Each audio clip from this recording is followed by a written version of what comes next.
Welcome in, my friends. GameCritics.com podcast. My name is Tim Spaeth. It's been a little while. Great to be back with you and great to be back with my co-hosts. Say hello to Richard Nyack. Good evening, Captain. Good evening. Mike Susky is here. Hello, Mike. Hello, friends. And Dan Weissenberger is here. Hi, Dan. Great to be here as always. It is crazy to think that the last time we got together was a full year ago. Then we were talking about the best games of 2017. Tonight we are talking about the best games of 2018. And to everybody listening, let me say this. Please don't panic. Nobody panic, but change is here. We are, I know, don't panic. Mike, don't panic. Sorry. We are retiring, at least temporarily, our normal award show format. And we have done 10 of those for 10 straight years. And those shows, as you guys well know, took months and months of planning. They always paid off. We had like 3 million downloads a show or something like that. But this year, we're trying something different. We are offering, it's less of a spectacular and more of a celebration of everything we loved about video games in 2018. Less pomp, less circumstance, more raw, intimate conversation that I hope will change you. It's already changed me in planning this show. For each of you, here's what's going to happen. We have each, the four of us, each assembled an individual top 10 games list, our top 10 games of 2018, which is funny because I know only one of us only played 12 games this year. So I don't know how good his games actually are, but we'll get into that.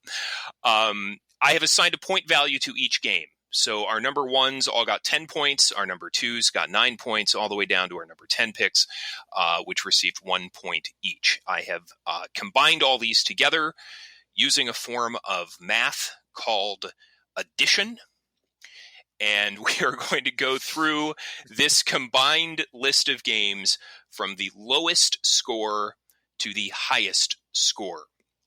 And we didn't have a ton of crossover, guys. We are four unique gamers, just as we are four unique personalities. So of the 40 spots, we have 32 unique titles. So very, very big list. But let me assure you, at the end, we will reveal the definitive GameCritics.com podcast. And I'll just say it, the GameCritics.com website 2018 Game of the Year. And this will be a game that every member of GameCritics.com, whether they are here tonight or not, whether they are a staff writer or a member of management, everyone associated with this site will recognize this as the single, sole, absolute GameCritics.com Game of the Year. This decision will not be questioned. It will not be spoken badly of. And I have to say, it is so wonderful to have the full support of the entire GameCritics.com leadership in allowing us here tonight to choose the definitive GameCritics.com Game of the Year. So I just want to thank leadership, if they're listening. Thank you so much for your support. Gentlemen, I'm sure you share the sentiment. 100%. As sort of a de facto member of leadership, then I guess yes. As a drone, I don't care. Oh, Richard, your confidence is inspiring. So thank you so much. You're welcome, Captain. Yeah. So we're going to get right into this. We're going to jump in because we've got 32 games to talk about. And what I will do is I will say what the combined score was and then where it sat on your individual lists. Where we have a combination, I'll share that information, and we'll see how this goes. So we only had one game that scored only 1 point. And Dan, it was your number Oh. 10 pick. Yeah, I know. I'm sorry, buddy. But ironically, it has a pair of 11s in the title. So numerologists are having a conniption right now. 1111 Memories Retold. And I'll be very frank, I've never heard of this game, Dan. Tell me how it wound up on your list. It's quite simple. I mean, it really hit me where I live because as a half German, half Canadian, the fact that it's about Canadians and Germans' experience in World War One, I was immediately predisposed to like. But it's an incredibly humane look at what it's like being a soldier in war generally, and that terrible war specifically. It is beautifully drawn. It is brilliantly paced. You can get through it in about 4 hours, and it's just an incredibly well-told story. And it comes from Aardman, the people who make Wallace and Gromit and Shaun the Sheep. So, and for those who don't know, what is the format of the game? Is it a visual novel or you'd think? No, it's just a standard. It's a standard interactive movie. You walk a character around, you talk to other characters, you do simple tasks, you find items. Pretty standard interactive movie format, but all done in this gorgeous painterly style, where the whole game looks like either a watercolor or a Van Gogh, depending on the scene. So amazing artwork, but the artwork is used to help sell the theme of the game, which is that this is everyone's memories of the First World War rather than your experience in the First World War. So, very nice. Very, very well done game. I appreciate it a lot. And I know not a lot of people played it, but they really should take the time to check it out. 1111 Memories Retold. Dan, I think that's a fantastic way to kick things off. Okay. You sound skeptical, but trust me. A little. Yeah, it's fine. So we're going to move to our next game. So we have a number of games that tied with 2 points here. And this next one is our first game that appeared on 2 of our lists. This is Richard's number 10 and my number 10 as well. The game is Super Smash Brothers Ultimate. Richard, I'm going to let you kick this off because I'm still not entirely sure why I like this game as much as I do. I'm hoping you can articulate it better than me. Well, in this case, the title is actually pretty self-descriptive. This is the ultimate version of Smash Brothers. It is the 5th game, if I'm not mistaken, in the series, and what started off as a joke is now a pretty honest-to-God, solid fighting game. I have never been much into fighting games, but this one's always been, one I've been there for. And the mechanics have not changed a whole lot over the course of the series, but this is it's the most expansive roster the game has ever had, or the series has ever had. It finally has a real online system to go with it. So it's kind of like Mario Kart 8, where it's the best version of something that's been iterated over already about 5 or 6 times. I have tried and failed on 4 separate occasions with the first 4 games in this series to figure out how even to play Smash Brothers, to even understand those mechanics. And for whatever reason, this time it's taken. And I think that's because I'm putting more time into it, not so much because of the gameplay, but because the boundless Nintendo nostalgia is just so incredibly appealing to me. And it's not even just Nintendo nostalgia anymore. It's not. I mean, and what I love doing is I go into the Spirit board, and if you don't know the Spirit board, for those who don't know, you get 10 or 12 different spirits, which are basically just kind of buffs for your characters, represented by some sort of character or object from Nintendo or just general video game mythology. And I just like looking at what they thought of. Like yesterday I unlocked the Urban Champion, which is just one of the worst original NES games. It's so bad, it's kind of good. I unlocked the Mach Rider, which is another one of those games. I'm sure Gumshoe is in there somewhere.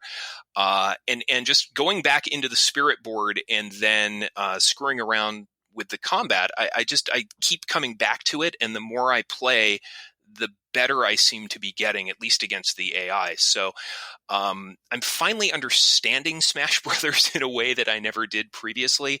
I don't know how far I'll go with it. I haven't unlocked anywhere near all of the characters, but it's been pleasurable enough and it's been satisfying enough that it warranted, the number 10 spot on my list. So, and I'll let us get on here in a second, but in college, the GameCube version of which I believe is called Smash Brothers Melee was the game amongst me and my college chums, and I was a terror, an absolute terror with the ice climbers.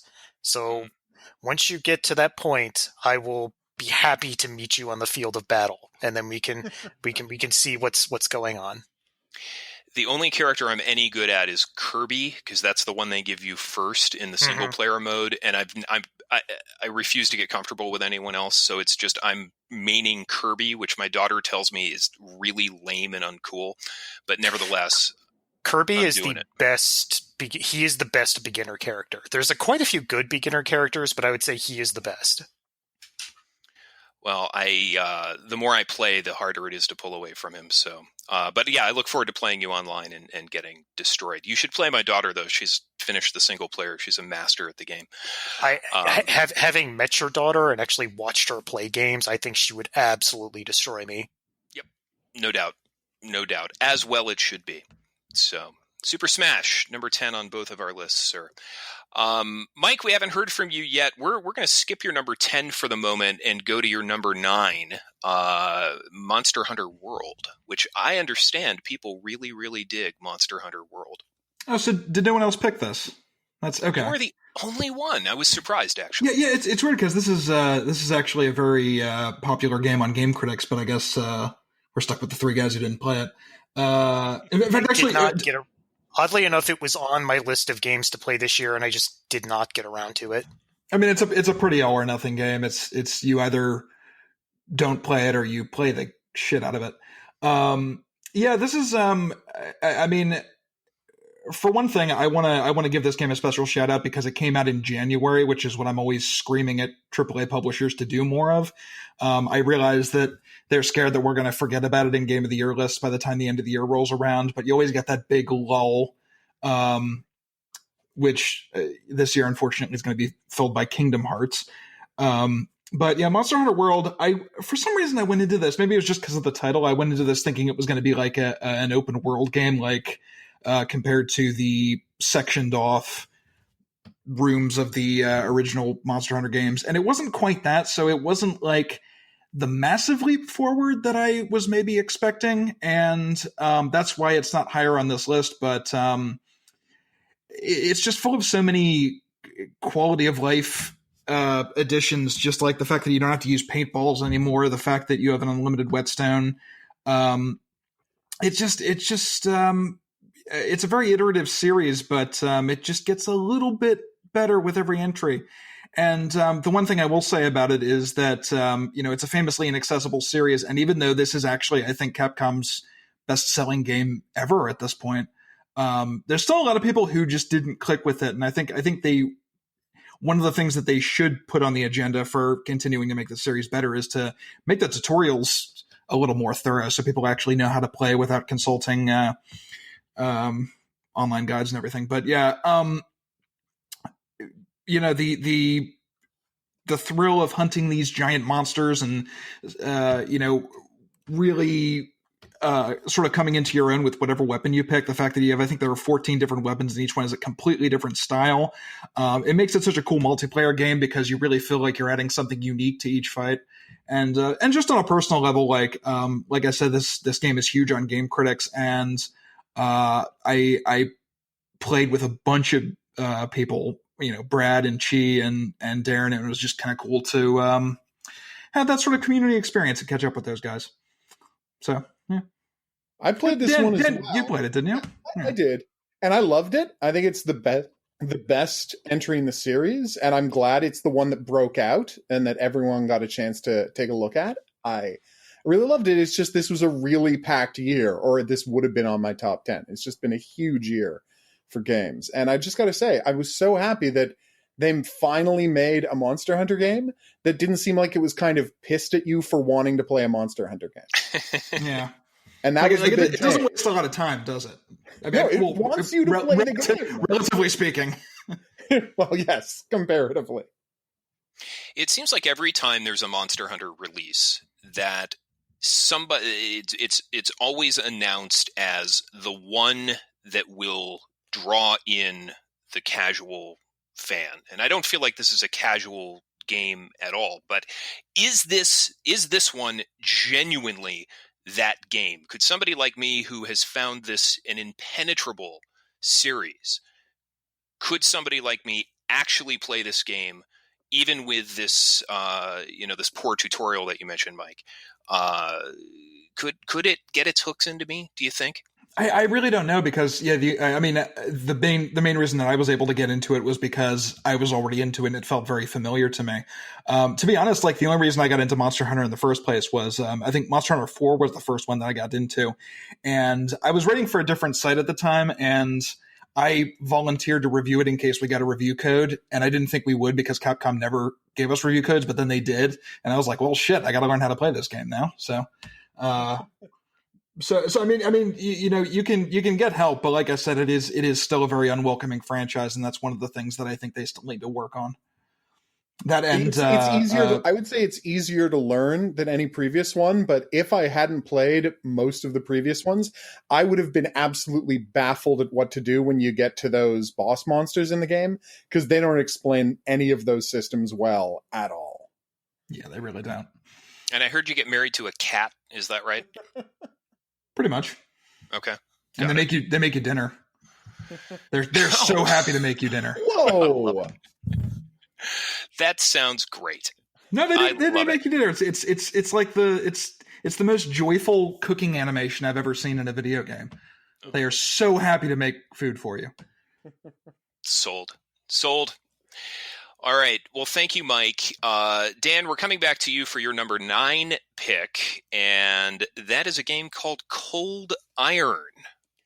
I'm going to direct people to my review of this one. It's VR. It's available on PSVR and Vive and Oculus. It's just this beautiful puzzle game that's also a Wild West quick draw shooter. And it looks just like a quick draw shooter. It starts in the Wild West. You're drawn against the guys who killed your father. Simplest thing in the world. You just got to be fast. And then you go from there to quick drawing against wizards in a haunted forest. And then you go from there to, quick drawing against robots in a destroyed post-apocalyptic city. And the farther you get into the game, the more you realize that this isn't about reflexes. Those are important. What it's about is figuring out patterns, identifying what kind of level you're in, and, mentally, essentially tricking your way through each of these fights. It's beautiful. It's got a great story. Only takes you about an hour to play, and I adored it. It's the only VR game I put on the list this year, and I think it really deserves the attention. We are definitely going to be talking more about VR games tonight. What's fascinating, as I look back at my inventory of VR games, I actually have a backlog now of VR games, which is absolutely crazy given where PSVR was and where it is now. I've got 7 or 8 games lined up, installed, ready to play that I just haven't gotten to yet. It really has been an extraordinary year for VR. Absolutely. I mean, I haven't even gotten to the best PSVR game this year, the Astrobot. I haven't even gotten to that yet. It's crazy. I wonder if we'll hear more about Astrobot tonight. I was going to say, I'm sure someone's going to get to that. I hope so. Wouldn't Golly surprise willikers. Cold Iron. Thank you, Dan. A proud tradition on this podcast for many years has been listening to Richard talk about Mega Man, both in a positive and negative light. So I'm very curious to hear his take on his number 9 pick, Mega Man 11, which I completely forgot came out this year. Richard, tell me about the Mega Man's 11th adventure. Well, just to be super technical about it, this is actually the Mega Man's 12th adventure. There was a weird thing where there are actually kind of two Mega Man 8s. So this is actually the 12th game in the series proper, but I'll let people look that up if they actually want to. I very seriously doubt that you will. So this game, I was not interested really at all in this game until shortly before it came out, and it's different. I mean, it's a Mega Man game. You know what a Mega Man game is. Everyone knows what a Mega Man game is. The one thing they do add that's kind of interesting is the gear system, which for the beginning of the game, you can actually slow down or speed up time or add power to your shots. And what kind of struck me is that, and going back to Mighty Number 9, does everyone remember Mighty Number 9? Oof, yes. Yeah. That disaster, it feels like this is what Mighty Number 9 was trying to do with its with its changing modes system. And in this game, it actually works. It's an interesting new wrinkle to the standard Mega Man formula, because otherwise it's a standard Mega Man game. There's 8 bosses. They all have weapons. You get weapons and you go through the Wily stages and defeat him and blah, blah. But my God, what a damning indictment of Keiji Inafune's management, because if he leaves, gets full control of the entire process and puts out Mighty Number 9, and then without him, Capcom puts this out, oof.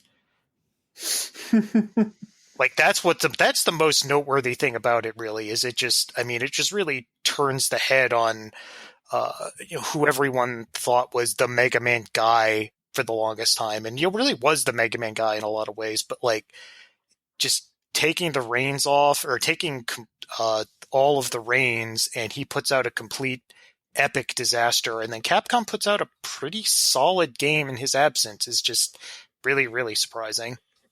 Credit to him though, he did give us Recore. That was wow.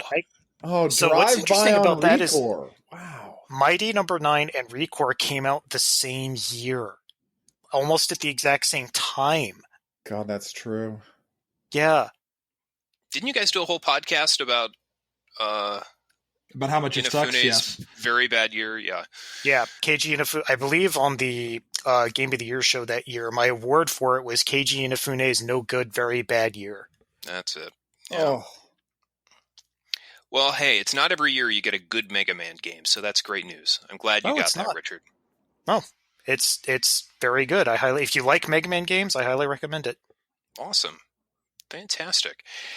I for my number 9 on my list, I apparently played through Final Fantasy 15 Royal Edition, which was the enhanced version of Final Fantasy 15, and I had absolutely no recollection that I apparently started and completed this game in the first quarter of this year, and it wasn't until preparing for this show that I looked back at my trophy list and remembered that I had consumed this game, which tells you the impact it had on me. But as I reflected back on it, I had a pretty good time with this game. It was nice to play a good Final Fantasy game again, and I say good with an asterisk because this game is a huge mess. I mean, it was clearly at some point Square Enix said, "All right, you're done. Just tie these pieces together and we're going to release this game," because the back half of the game is completely disconnected from the first half of the game. You can't get to the open world once you get past a certain point unless you, I think, talk to a time-traveling dog and he can send you back to the open world. The story hinges on the love between Noctis, our main character, and a woman who never really interact in any sort of meaningful way. They just tell you they're in love and you're supposed to embrace it.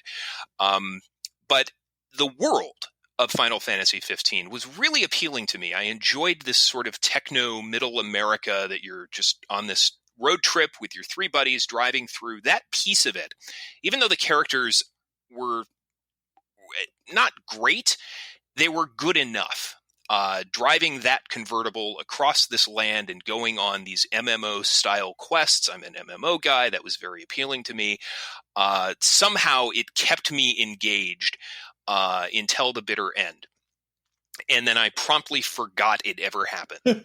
So take that for what you will, but Final Fantasy 15, not a horrible experience, and good enough to make my number 9 slot. So there you have it. Funny you called it the bitter end, because that certainly is a bitter end, isn't it? The way that game ends. Yeah, and it's I don't entirely understand it. I feel like they could have used another 20 minutes to tie everything up. I mean, at the end of the first act of the game is this apocalyptic event, which basically takes place. It changes the entire world changes, and it's covered in a 20-second cutscene and then a radio address, and then the ending of the game is this hyper surreal, completely inexplicable, again, 2-minute cutscene that's wildly unsatisfying. And then you take a picture by a giant turtle, and then you post it to your Twitter, and that's how the game ends. And maybe that's why I forgot about all of it. So I don't know. I will never go back. I will never play the DLC. I'll have no interest in doing that at all. But and they canceled it, didn't they? They canceled the rest of the DLC, so that's not even coming out. Anyway, so that's Final Fantasy 15. That was my number 9. Richard, we're coming back to you for your number 8 game. This scored 3 points on our scoring system, and it is, speaking of 3, and this is a great segue, Darksiders 3. Oh boy. So Souls-likes, which for those who don't know are copycats of the Souls series, have never really got on with me. You've got Lords of the Fallen, you have I'm blanking on the other games that have tried to do it, but none of them have ever really grabbed me. But then for whatever reason, this one did. It's not a fantastic Souls-like, but it functions. It's a pretty nice blend of Souls style level design and enemy encounters with Devil May Cry / God of War combat style. And on a broader note, so this is, as we said, this is Darksiders 3. So Darksiders 2, which came out, I want to say about 10 years ago, 9 or 10 years ago, I absolutely hated that game. I hated that game. That game is really the reason I don't play a lot of games anymore, because that was the game where I finally decided that, you know what? So that game it's 40 to 50 hours long, and it's awful. It's a terrible game.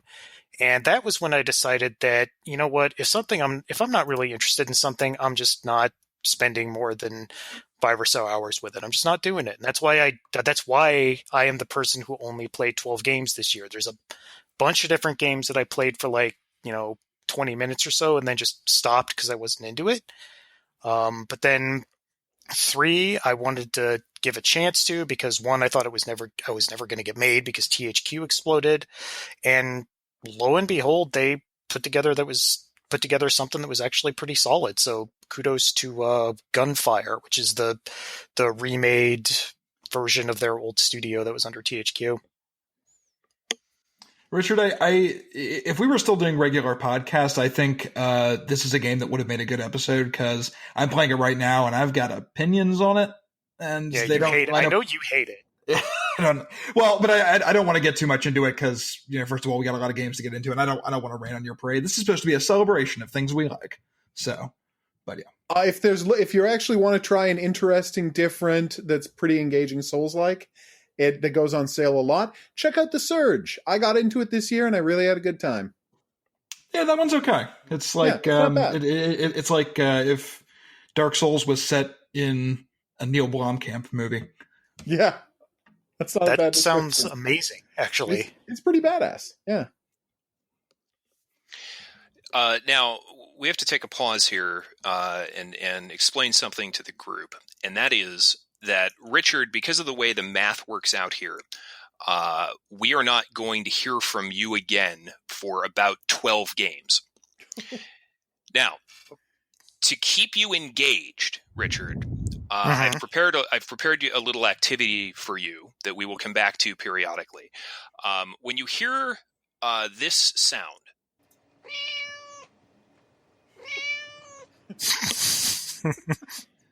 and Richard, that's a kitty cat. I'm aware. I know what a cat sounds like. When you hear the kitty cat sound, we are going to come to you with a Star Trek Deep Space Nine trivia question, which you will have to answer here live on the air. Damn. So I'm okay with that. Yeah, and I think you'll do pretty well here. If you get all the questions right, there'll be a special prize for you at the end. So just be listening for the kitty cat, and then get ready to. Is Felipe going to deliver the prize? You know what? I will commit to Felipe delivering the prize personally to your home as long as you pay for his transportation. That's fine. He can go in a crate, right? Like he'll fit in one of those. He only travels by crate. Okay, that's fine. Perfect. All right, so listen for that kitty cat, and we'll be coming back to you, Richard, throughout this long Richard-less stretch. Will do. So we're gonna move over back to Mike Susky to talk about his number 7 game on his list. It's not just Spider-Man; it's Marvel's Spider-Man. Oh, this is weird. Yeah, because we're jumping all over my list, aren't we? Yeah. There's the math is funny with your list, but there are reasons. Yeah, I think this is kind of like the first great Spider-Man game, because the game that was based on Sam Raimi's Spider-Man 2, that was a huge breakthrough for sandbox games, because it was like, I think it was the first superhero sandbox game. Like it predates Crackdown and Infamous and all those. The web slinging just felt so good in that game, but otherwise it wasn't that remarkable.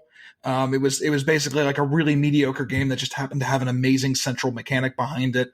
And none of the Spider-Man games since have really capitalized on that until now. Like this is made by Insomniac, and I was pretty confident that they could pull this off, because they did what I thought was a great sandbox game called Sunset Overdrive, which also had a really good movement system. This one, I think, nails the web slinging perfectly. It feels effortless, but not too easy, if that makes sense. But the thing is, what I like about this game isn't that it gets the web slinging right, because there were other games that did that. It's that it kind of gets everything else right. Like I found the combat extremely satisfying in the variety of things that you are able to do, and the way that the game is harsh enough that it actually forces you to use them.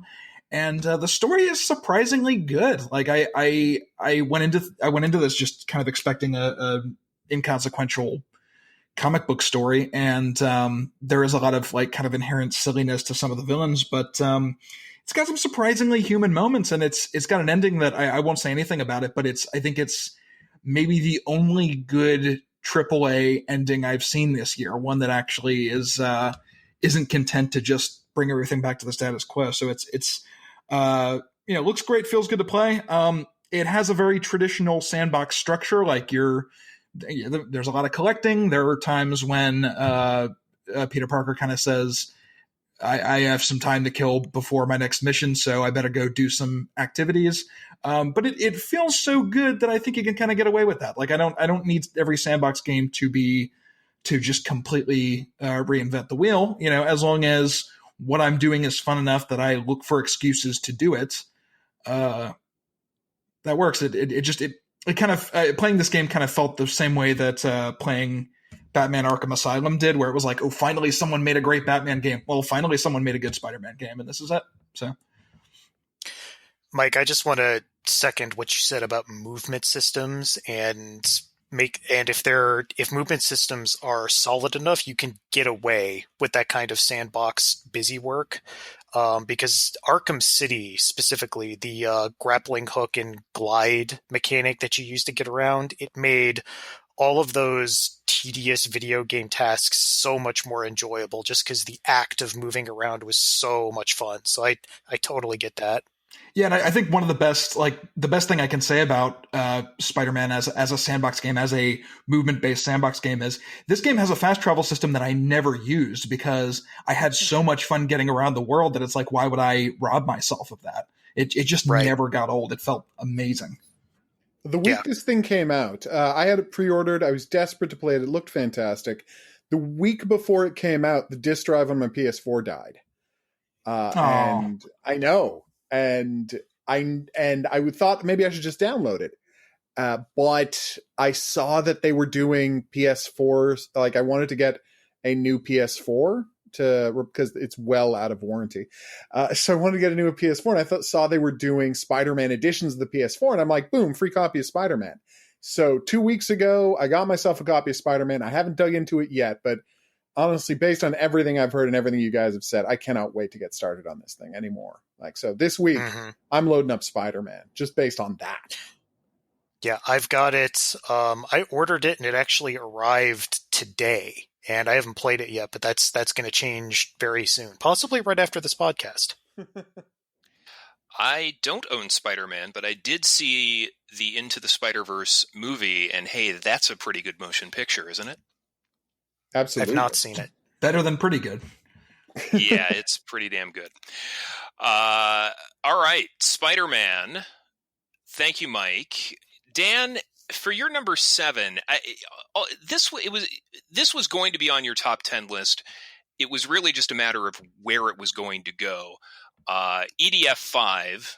Is there anything better than hearing you, Dan Weissenberger, talk about an EDF game? I don't think there is. Go for it. Very little. It is a game. First off, this game has a genre entirely to itself, and I don't understand how that happens. Like the what I've dubbed the epic action genre, where it is a giant force on your side and a giant force on their side, but instead of being a strategy game, it's a third-person shooter, and you're just part of the battle.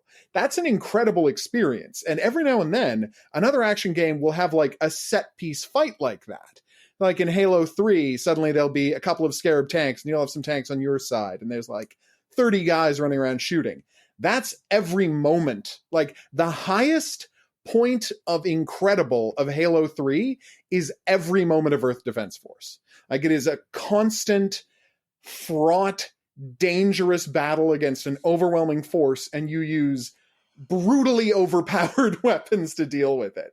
I played this entire game 80-ish hours last year when I imported the Japanese copy, and I'm now 60 hours into playing it again in English because it's that good. You can play it, replay it infinitely. For the first time in the series, they added 2 new character classes, and they were a little iffy. This time, every single character class can be soloed and mained, and each one of them plays so completely differently that every level in the game feels like a different game when you're playing as a different character. So there's 110 levels, 5 difficulty levels, and they've gone so nuts with the difficulty levels that it's not just tougher monsters and more monsters. There are exclusive monsters that only appear at the highest difficulty levels. So if you go from hard to Inferno, you're going to see stuff you've never seen before in the game. And that's something that almost no game does. There is a giant, shocking amount of content. If you think about it, 5 characters, 110 levels, so that's 550 levels for the difficulty alone, and then 4 different characters. 5 difficulty levels, 110 levels, 550 levels of the game, 4 different characters. That's 2,200 levels of gameplay in this thing. It is the best deal for your dollar you will ever see in the world of video games. I can't say enough good things about it. Why is Dan, this series? I love that you... Go ahead, Richard, go ahead. Please. No, Dan, I love that you brought back Halo 3 for another jab 12 years later. I have to. I wrote an article years and years ago about why Earth Defense Force 17 was 10 times the game Halo 3 would ever be, and I stand by that statement. Like, Earth Defense Force 35 in like 10 years. It's like, why this game is better than Halo 3. Well, not Halo 3. I'm just saying. I'll update it to whatever Halo is around by then. But yeah, it's that good. I mean, it really is that good. I don't know. I don't know if you guys have even tried it, but I don't know a lot of people who play these games who don't wind up loving them. They're a beautiful experience that just gets better every time they make a new one. I treasure these guys at Sandlot. I'm a little worried that next year Iron Rain is coming out, and that's made by a different developer, and it's trying to be a more modern third-person shooter version of it. So I am filled with dread, but I'm hoping for good things. It's perplexing why this series isn't more popular. Yeah, like if you can just get people to try it, they love it. They get hooked. But how do you get people to try it? Yeah, it's just the weirdest game in the world. And you can say, well, it's a game where your team of super soldiers uses power armor to fight Godzilla. Why are you not already playing the game? Why do I have to keep selling this to you? Anguirus was added to this one. Anguirus is in this game. Like, there's Godzilla, and you spend half the game battling Godzilla, and you're like, I can finally kill Godzillas. Oh, Anguirus is here now. Oh boy. Hell. It's perfect. It's a perfect game. Love it. Love it. Thank you, Dan. My number 7, I think, is on the polar opposite spectrum. This is a little tiny indie darling for the iOS platform. It's called Florence, and I am 100% not the target audience for Florence. It is an hour-long game about a young woman who falls in love and how that experience changes her. And it's very linear. There aren't really any choices. I'm not even sure you could call it a visual novel. You navigate the game by playing these little mini games that pop up over the course of the narrative. But it's just a very, very innovative way to convey this story. There's no dialogue. There's no text. It's just imagery and these little interactive elements that tell this wonderful story about this journey that this woman goes on. And it's very human and it's very relatable.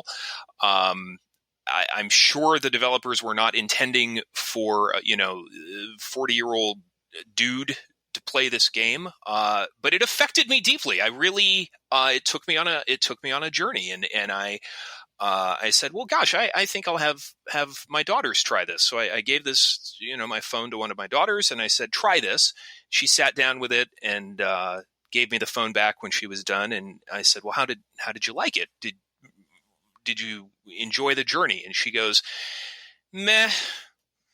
And I said, all right, well, great. Thanks, daughter. I appreciate it. I saw that coming a mile away. Yeah, she had absolutely no connection to this whatsoever. So, hey, you know what? I had a good experience, and that's all that matters. So, yeah, if you've got an hour to burn in an iPhone, it is well worth your time. Florence is a pretty great experience. Oh, wait, do you guys hear that? Oh, it's a kitty cat. That means it's time for Richard to answer a Star Trek Deep Space Nine trivia question. Richard, are you there? I'm still here, and I do have 2 actual cats in the room with me. If you want to hear an actual meow. Well, I'm not sure they know the right timing for when you're supposed to answer trivia. I mean, I'm sure they've watched you watch Star Trek before, but I don't trust them with this responsibility. Richard, hold on to your armrests, because here's your trivia question. In the 6th season episode, Far Beyond the Stars, Sisko has hallucinations in which he is a struggling science fiction writer in 1950s New York. What was his name in this reality? Benny, what was it? I forget his last name. Was it Benny Hill? Was it Benny Hill? No.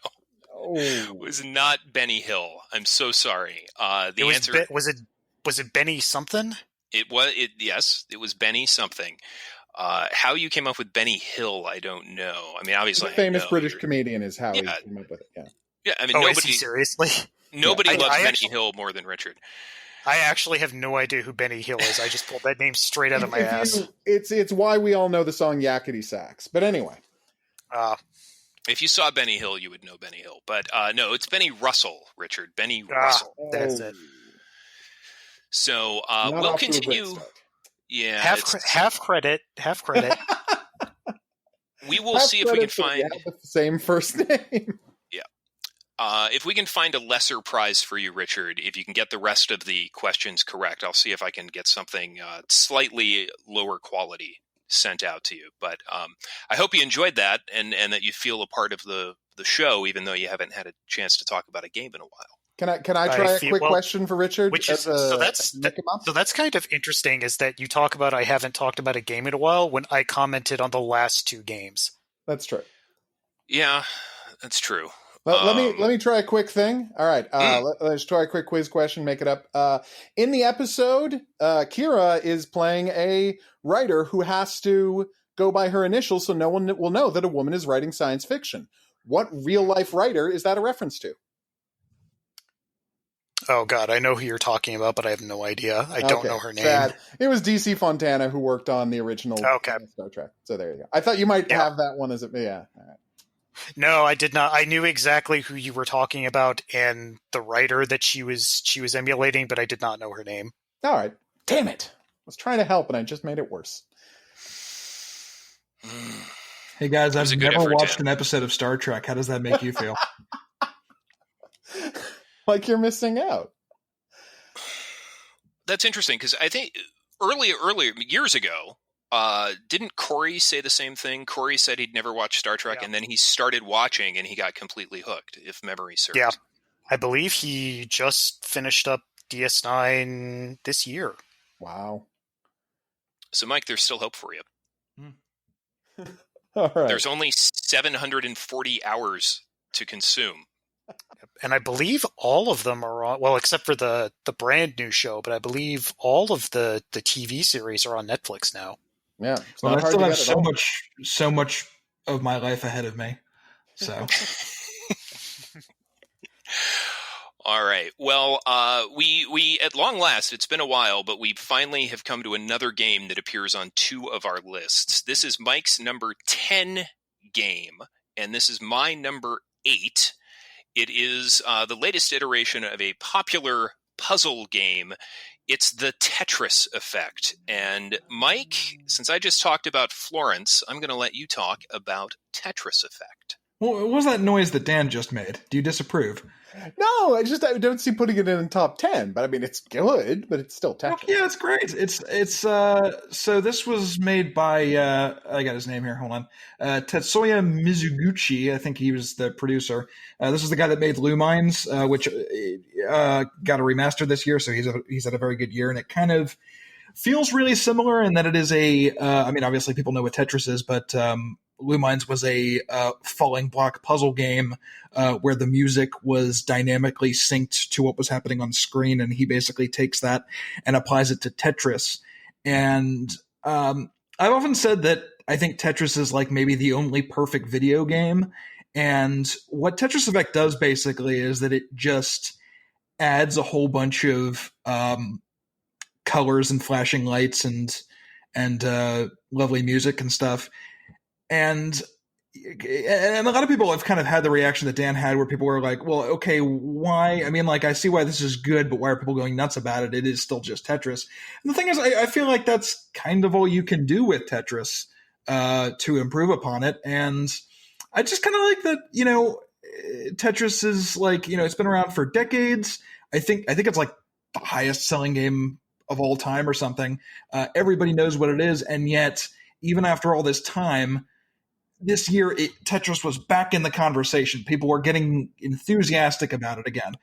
VR was a big selling point for this game. I don't think that's like a make or break factor for it. Like I actually bought this game and played it before I got a PSVR. It makes it better, but I think it's just it's kind of corny in the best way. I think there have been over the years many bad Tetris games, and I've played enough Tetris to know pretty quickly which I'm playing. And Tetris Effect is all of the synesthesia and VR immersion aside.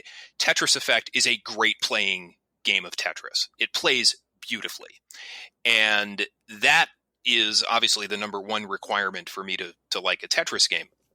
But in VR, and you know, I like to use VR to try and achieve some sort of sensory transcendence. Tetris Effect does a really good job of that, because when you play Tetris, you get into a zone anyway.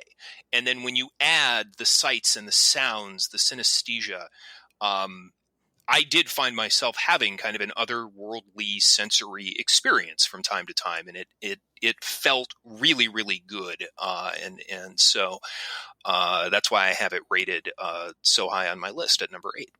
It's probably worth mentioning that Mizuguchi also did Rez. And Tim, I don't know if you've played Rez Infinite, but that extra game mode that they added for Rez Infinite it is called Area X, and it was widely known as like one of the best showcases of VR. This feels very similar to that, I think. I mean, the imagery like explicitly looks very similar, but it is one of those things where it doesn't have much definition, but it's just beautiful to take in and be transported into. Yeah, when I finally played Rez in VR, I finally got Rez. Like, I liked Rez before, and that was fine, but it felt like it was meant to be played in VR and in a technology that did not exist yet, but now that it does, that's the perfect venue for it, I think.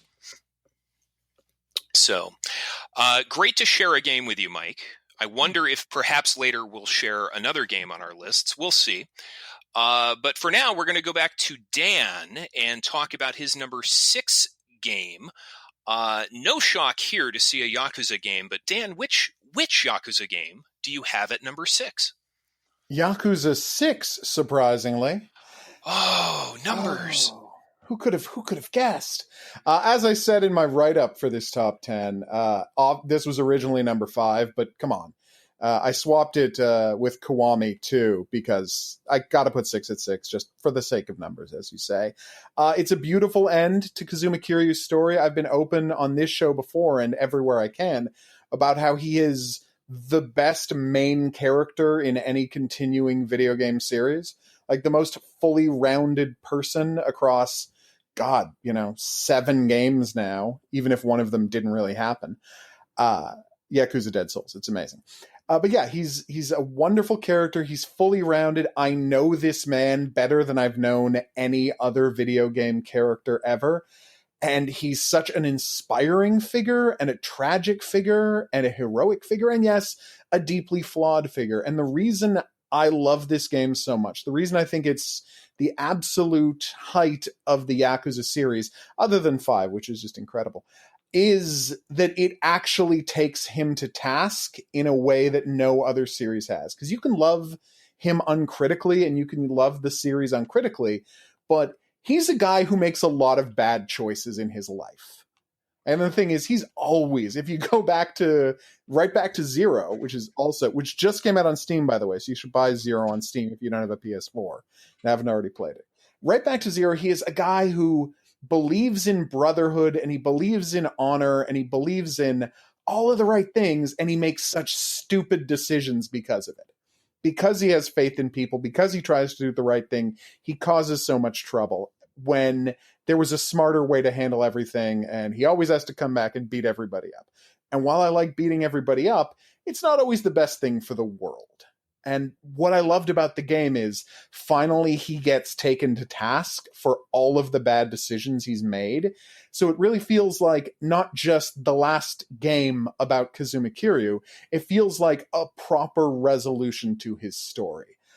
It's beautiful. Takeshi Kitano's in it in a great part, like a truly great part.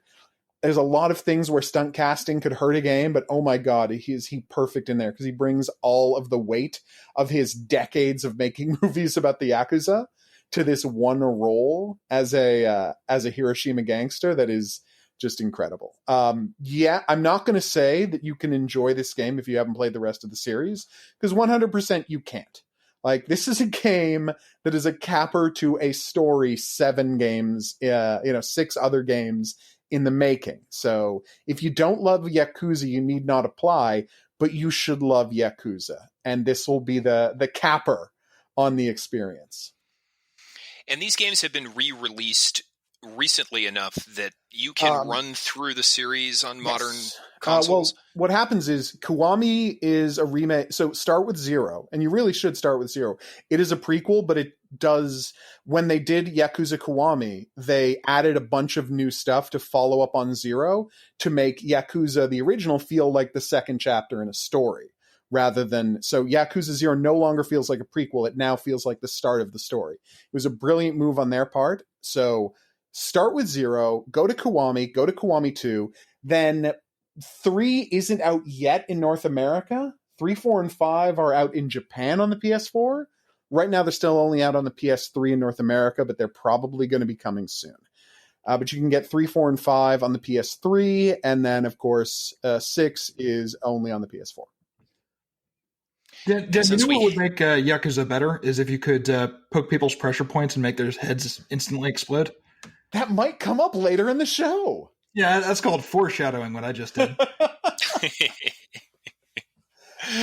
You do my job better than I do, Mike. It's fabulous. I love it.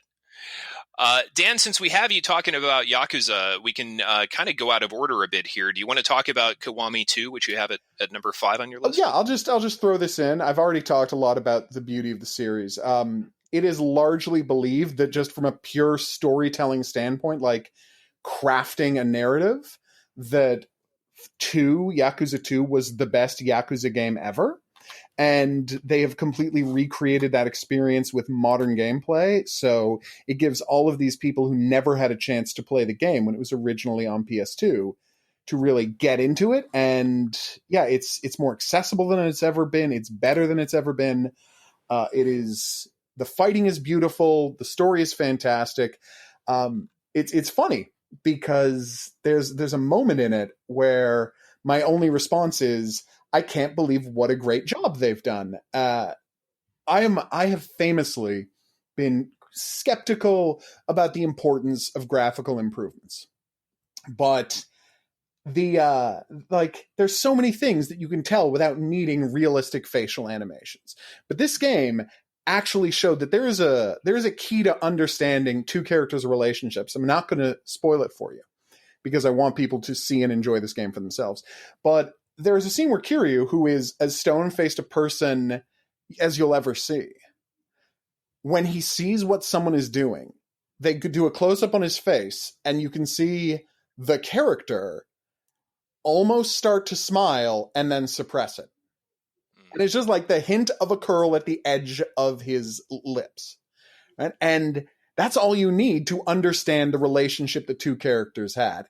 And the fact that there is something that subtle and perfect about a character relationship in a Japanese beat-em-up game is amazing. And it's something you couldn't have done even a couple of years ago because the graphics weren't there to put in that subtle a move. So I really am blown away by how well they've used their graphical improvements just for the storytelling. Like, better graphics are great, but if you can use them to help tell your story, that's far better, and they managed it. And I remember you saying very clearly on this show many years ago, Dan, that graphics were not really of any import to you whatsoever. So it's interesting to hear you talk about that. Yeah. This is the time that they definitely aren't. A game I'm playing right now that I think is going to be one of my favorite games of this whole year is in CGA. Like this is the Prince of Persia type, except in CGA. It's amazing. Boy. But yeah, one of my favorite games so far this year, we're only 5 days in, but still, is in CGA graphics, is in 3-color graphics, and it's magnificent. So no, graphical fidelity isn't important to me. Whether you can use your graphics well is important to me. All right. Well said. Well said. Thank you, Dan. Always fun to hear you talk about Yakuza. I'm just very briefly going to talk about my number 6 game, and that is another VR game, Beat Saber. And again, this is my quest for sensory transcendence in VR. Beat Saber, played this on the PSVR. Motion tracking was fantastic. You've got a move controller in each hand. in the experience that is represented by basically a lightsaber in each hand. Blocks come flying at you to the beat of electronic dance music, and you have to slash the blocks in a certain direction to the rhythm of the music. And when you pop those headphones in and you turn up the music too loud and you get into that slashing zone, it feels amazing. And all of the terrible things that happen in the world on a daily basis drift away, they dissolve, and you are lost in the music and the arm swinging, and it just feels good. And when you can say you feel good, I think you've hit on something. So Beat Saber, and I don't know if any of you have played it, my number 6 game of the year, and I'm proud to have it there. Tim, the only reason I didn't put it on my list is because it's still in early access, so I didn't. It was kind of in my mind disqualified, but that is absolutely one of the best things I played this year. Just magnificent. And speaking of my giant VR backlog, Mike, at your number 6 is a VR game I've been trying to get to and haven't had a chance. Firewall 0 Hour. Yeah, you should play this game because I know you were a big fan of Farpoint, weren't you? Yes, sir. Yeah, so that means you have an aim controller, doesn't it? It does. Okay, well, you should get this game because it makes fantastic use of that. So yeah, this is a PSVR game, and I should mention Tim and Dan were both well into VR before this year, but this was the year that I actually got into it. And in fact, I actually got both a Vive and a PSVR. So I had a lot of really revelatory experiences in that regard. And I mean, I have come to the conclusion that not everything maps perfectly. There is that problem with a lot of motion controls where there's no physical feedback. So like if you swing your fist at something and in the game it connects, but in real life it doesn't, that's always going to be kind of an inherent problem. But the thing that always works great in VR with motion controls is shooting. And Firewall is just one of those cases where it takes something that would otherwise be relatively mundane. Like this game is basically just a relatively low budget version of Rainbow Six Siege. But just the fact that you're playing it in perfectly executed VR just elevates it so much. I mean, when I say it's like Rainbow Six Siege, it's a 4v4 tactical shooter where one team is infiltrating, the other team is defending, everybody gets one life. It's relatively familiar, but just the feeling of like physically peeking around corners, actually holding up this gun. Like I should mention, the aim controller is this like basically a 2-handed light gun, and just like holding the sights up to your eyes. And after playing this for a bit, you go back to like a non-VR shooter, and it's like, oh, I outplayed this guy because I'm better at tilting a stick, whereas you play something like this in VR, and when you outplay somebody, you actually feel like you're firing a gun. And it was one of the best experiences. I mean, it's by far my favorite multiplayer game of the year. I don't know why. I mean, I don't know why I took a shot on it, because I basically just bought the aim controller just for this. But it was worth it, and I'm still playing it. One of the things I have found about multiplayer VR games, and this is true, I've only played PSVR, so I don't know how things are on PC, but the PSVR community seems to be a really great and mature community. And the first time I experienced it was with Star Trek Bridge Crew, and I had, a run of 15 or 20 fantastic experiences with people who were really taking the game seriously. They weren't trying to, screw anything up. No real foul language, no racism. It's, hey, we're here to play Star Trek. And maybe that was just because of Star Trek. That's the kind of people who are attracted to Star Trek. But as I've explored other multiplayer games, I have found that to be fairly consistent across the board. Is the same thing with Firewall? Is it a good community? It actually is. I forgot to mention that. And something I kind of like, especially like with a cooperative multiplayer game like this in PSVR, is that because you need a PSVR to play it, every single person who plays is guaranteed to have a microphone. So you kind of automatically have that. And like some people don't want to talk, some people speak other languages. And I initially made a crack about that because that doesn't sound like a good thing to me initially because I don't like human contact.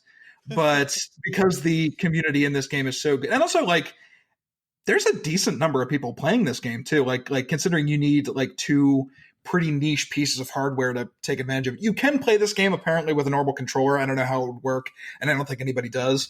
But I don't have any trouble finding people to play with, and everybody is very cooperative and just wants to work together. And it's been great. Well, it was very smart of them. And I got to say, it was very smart of them, just like they did with Farpoint, to essentially charge you the price of the aim and give you the game for free. Like I got the bundle really with the firewall, and it was, yeah. Okay. No, but it's like they charge the aim controller just isn't that expensive. It really isn't. And you essentially get a free game with it. And I think it really is encouraging more and more people to pick up the aim controller if they already have PSVR. And that is why you're allowed to have you're able to have these huge online groups of people. And I think you're right. I think PSVR is one of the best gamer communities I've ever encountered. Oh. You talk about communities. Talk about the cat community. Richard, wake up. What? No, I'm awake. It's trivia time. Again, some Star Trek Deep Space Nine trivia for you. Are you ready? Hang on, let me. Just gotta clear out the cobwebs from that nap. Well, here's your question, and I have crafted this question such that I'm going to give you 2 possible answers based on this question. So you can miss the first one and still come back for the second one, because I want you to be successful here, and I'll rig the game to make sure it happens. Here's your question. Okay. Early in the series, Cisco had a security chief assigned by Starfleet named Michael Eddington. Mm-hmm. You remember Michael Eddington? Yes, I do remember Lieutenant Commander Eddington. And Lieutenant Commander Eddington eventually turns out to be a treasonous Maquis agent. Mm-hmm. In the 5th season episode, entitled For the Uniform, Eddington makes a reference to 2 characters from a famous work of literature as an analogy for his relationship, as he sees it, with Cisco. Who wrote this work of literature? Who do you mean? Who wrote Les Miserables? That's correct. Well, you've got the work of literature, but I need the I need the author. I do not know who wrote Les Miserables. I say I need the author as though lives are on the line. I can tell you the 2 fictional characters. They're it's Inspector Javert and shit. I don't know the second fictional character. Huh? Okay, imagine that. Yeah, Jean Valjean. There you go. Victor Hugo is our author. Ah, okay. So here's I kind of want to call bullshit on that question, because that's not a Star Trek trivia question. That's a old French literature question. Well, it's a Star Trek question in that you knew the name of the work. So clearly you knew the Star Trek episode well enough to know the work. Mm-hmm. Yeah. So I'm going to give you the second question the second possible question based on this question. Michael Eddington, the actor who played Michael Eddington, was the star of a treasured 1980s era sci-fi classic. He was the lead in this film. Name the film. And if you need the actor's name, I'll give it to you, but I'm hopeful that you'll get it without. I am almost certain I don't know either of those things. I was at most 6 years old during the 80s, so I have very little memory of that time. Well, this is a film that's beloved, and airs on multiple cable stations, basically constantly. It's not Last Starfighter, is it? It's not The Last Starfighter. No. That's Lance Guest. What could it possibly be? Michael Eddington was played by the actor Kenneth Marshall, sometimes credited as Ken Marshall. That name does not ring a bell. I'm sorry. Dan, I know you know this.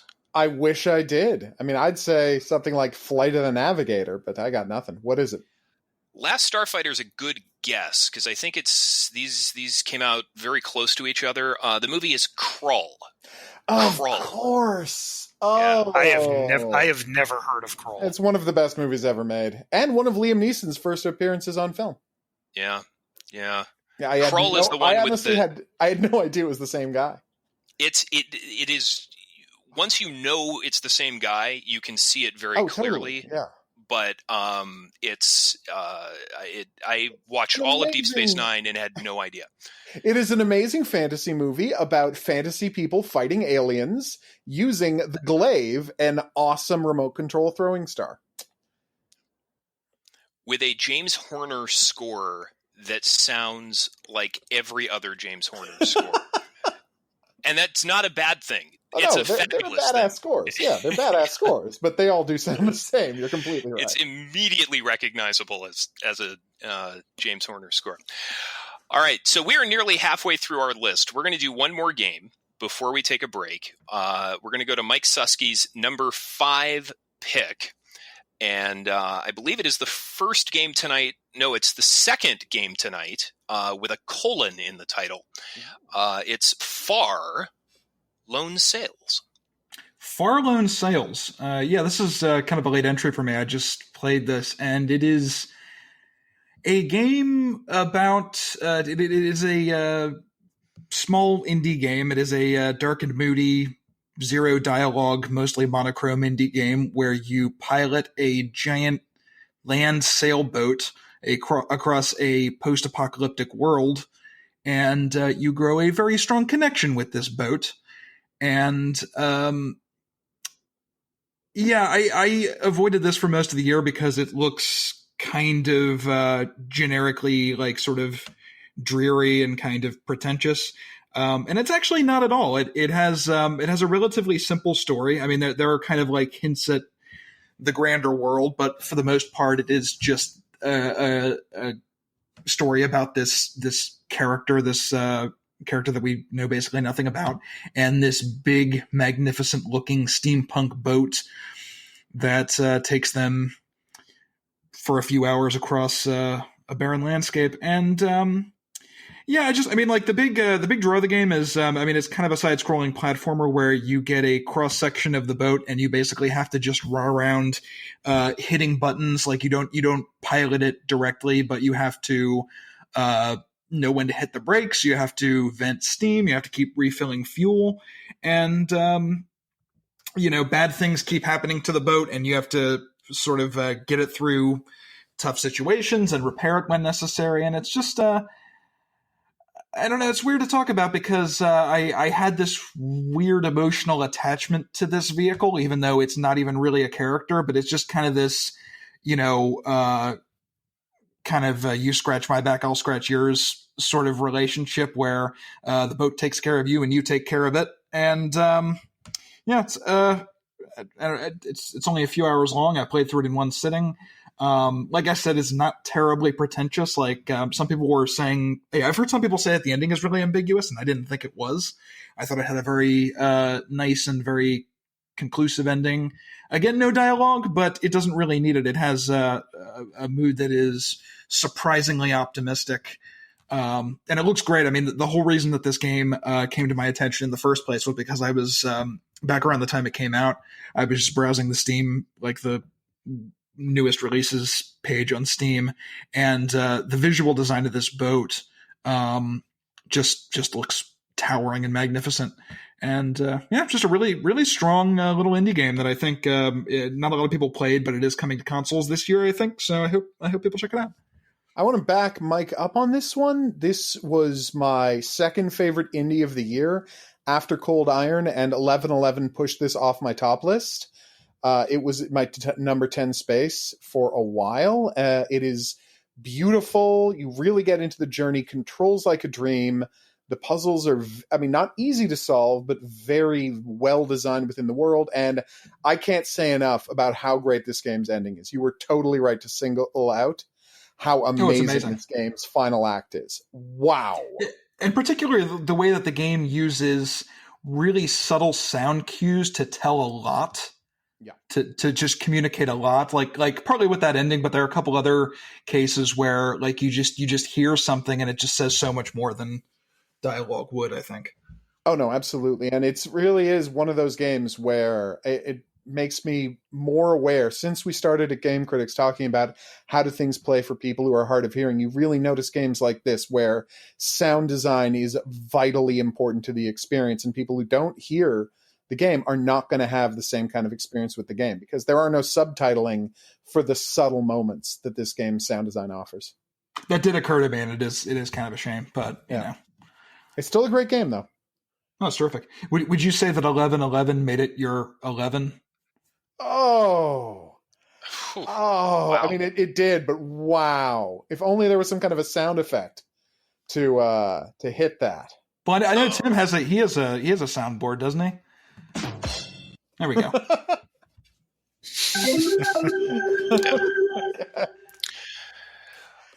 There you go. That's my contribution to the comedy.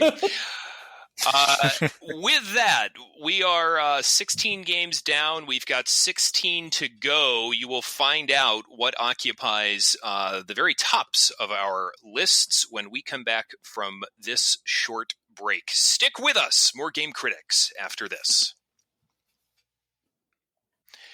Welcome back. Time now to continue our journey through our favorite games of 2018. I'm going to kick things off in this second segment with my number 4 pick for Game of the Year, and that is Dead Cells. I was stunned to find I was the only one with Dead Cells on my list. And I feel like there's been a little bit of Dead Cells backlash in the Game Critics community, so I'll be interested to hear you guys chime in on it. But it has so many of the things that I feel like we all love in games. We like Metroidvanias, we like roguelikes, we love smooth, buttery smooth gameplay. Certainly Dead Cells has that in spades.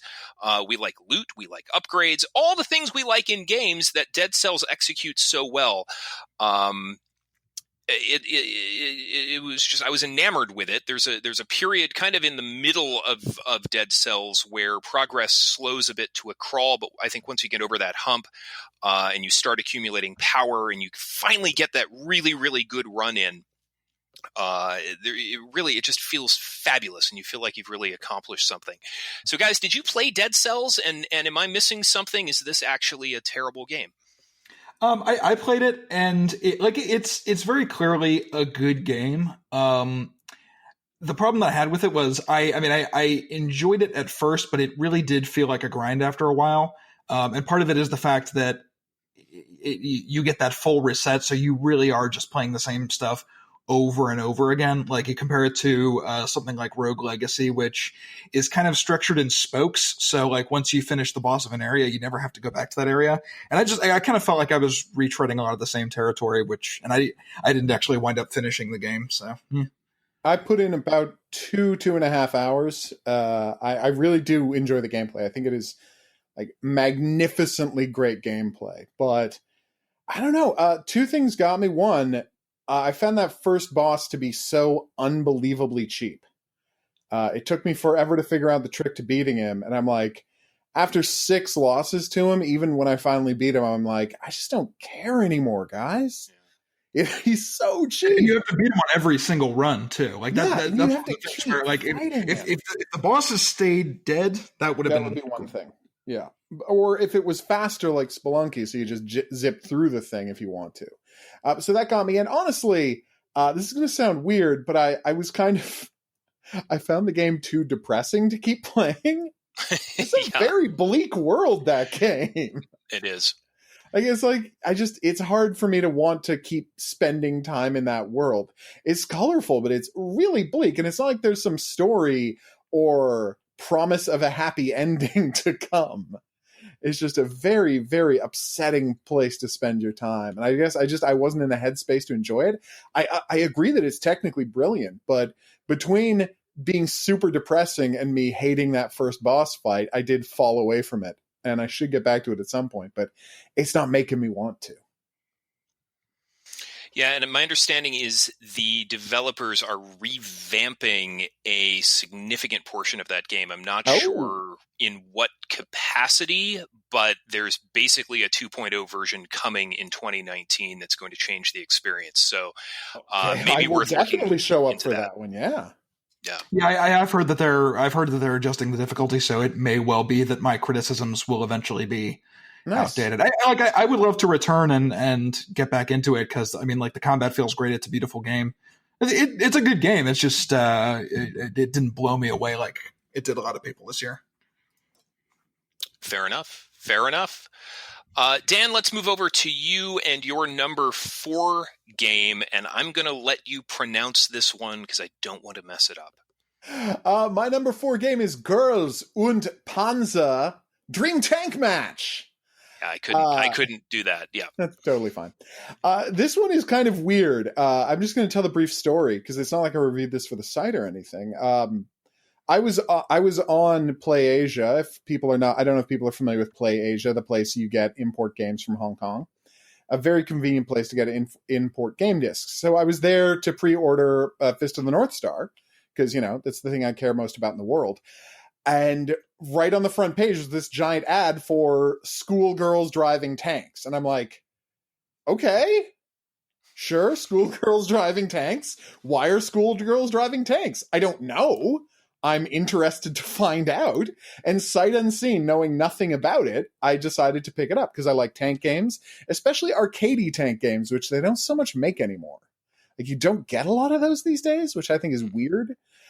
So I love tank games, weird Japanese stuff about high school girls. And for some reason, even though it's not released in any Western country, the game was completely in English. So I thought, you know what? It's $50. Let's take a risk. And I ended up adoring this game. It is the best arcadey tank game experience I've ever had. It's obviously made by people who have this deep and abiding love for the tank technology of World War II, because it's set in a world where tank combat is a popular high school and college sport, but only for girls. And there's a lot more to explain, but I just want to say that gameplay alone, even if you don't get into the story, I ended up watching the cartoon it's based on, which is actually very good as well. Even if you don't get into the story, even if you don't care about the world, just the fact is, it's a really great action tank gameplay, and it is populated with super accurate depictions of the tanks of World War II. Like there's something along the lines of 60 tanks in the game, and they're all perfectly modeled. So yeah, Girls in Panzer Dream Tank Match. It seems silly, but it's actually one of the best tank games I've ever played. Have you have streamed this one? Can we watch you playing this on the internet? So I started a channel called the Hidden Object Guru because I consider hidden objects to be fantastic, and I think at this point the world's foremost expert on hidden object games. It sounds like a brag, but who would brag about that? It's just a fact. Anyway, and it accidentally turned into a Girls in Panzer channel because I more than quadrupled my audience because I was the only person in the English language playing Girls in Panzer, which I found out after starting to play it, that it's very popular. So yeah, if you want to drop by, if you want to find out more about Girls in Panzer, drop by my channel, the Hidden Object Guru channel, and find the hundreds of videos about the game, or drop by literally any Saturday afternoon where we have a weekly Girls in Panzer stream. It's great. I really encourage people to check it out, but you do have to import it or get a South Asian PlayStation Network account. That's the weird thing. It is not available in the Japanese store, only sells the Japanese version. So you have to get a South Asian account if you want to download the English version. And there is no word about whether it's going to come to Western markets, but if you only play games on Switch, the special edition of it with all the DLC is coming to Switch in April. So if you want to play it on Switch, you can play it on Switch. Fabulous. Yeah. All right. Good stuff. Thank you, Dan. Before we go back to Mike, Felipe, can you tickle the cat there? Thank you. All right. Richard, we're going to give you one more shot at this. This trivia thing has not gone well for you. Your reputation as a Star Trek Deep Space Nine fan is shattered. I hate to be blunt about it, but you clearly don't... I would like to, if it pleases the court, I would like to present that the second question actually had nothing to do with it. Overruled. Yeah, overruled. Yeah. So we have crafted this question just for you, and I hope that you can pull this off. Here is your final Star Trek Deep Space Nine trivia question. What is the prominent attraction located near Deep Space Nine besides Bajor, and where does it lead? You mean tourist attraction or just attraction? It's an attraction near Deep Space Nine. The reason people care about Deep Space Nine. That would be the wormhole going to the Gamma Quadrant. Very good. Very good. I think you have now proven yourself a master of the most basic Deep Space Nine information. I need something harder than that, Tim. I'm kind of disappointed. We already gave you something harder than that, Richard. It didn't go well. No, you gave me the first question that I got half of, and then the second question was not a Star Trek question. How many characters has Jeffrey Combs played on Deep Space Nine? Okay, so I have to count on my fingers now. So Weyoun, Brunt, the random alien in the bar. It's 3.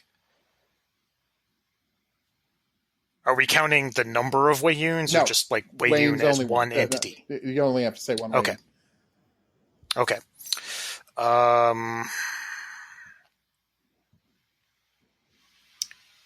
want to say 3. I hate to do this to you, but it's 4. He was also in the flashback to the pulp writers in the 30s. Oh, yeah, that's right. He was one of the cops. He was one of the that's corrupt right. cops. Okay. Yeah, him and Gul Dukat were the corrupt cops.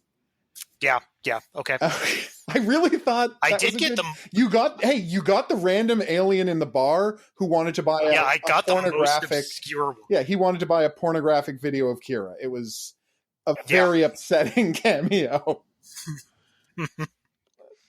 But yeah, you know what? You got most of them. That's what counts. I do have one more question I could ask you, Richard. Okay, if you wanted to take a crack at it. And if you get this, you'll restore my faith in both you and humanity. The USS Defiant was destroyed in the 7th season of Star Trek Deep Space Nine.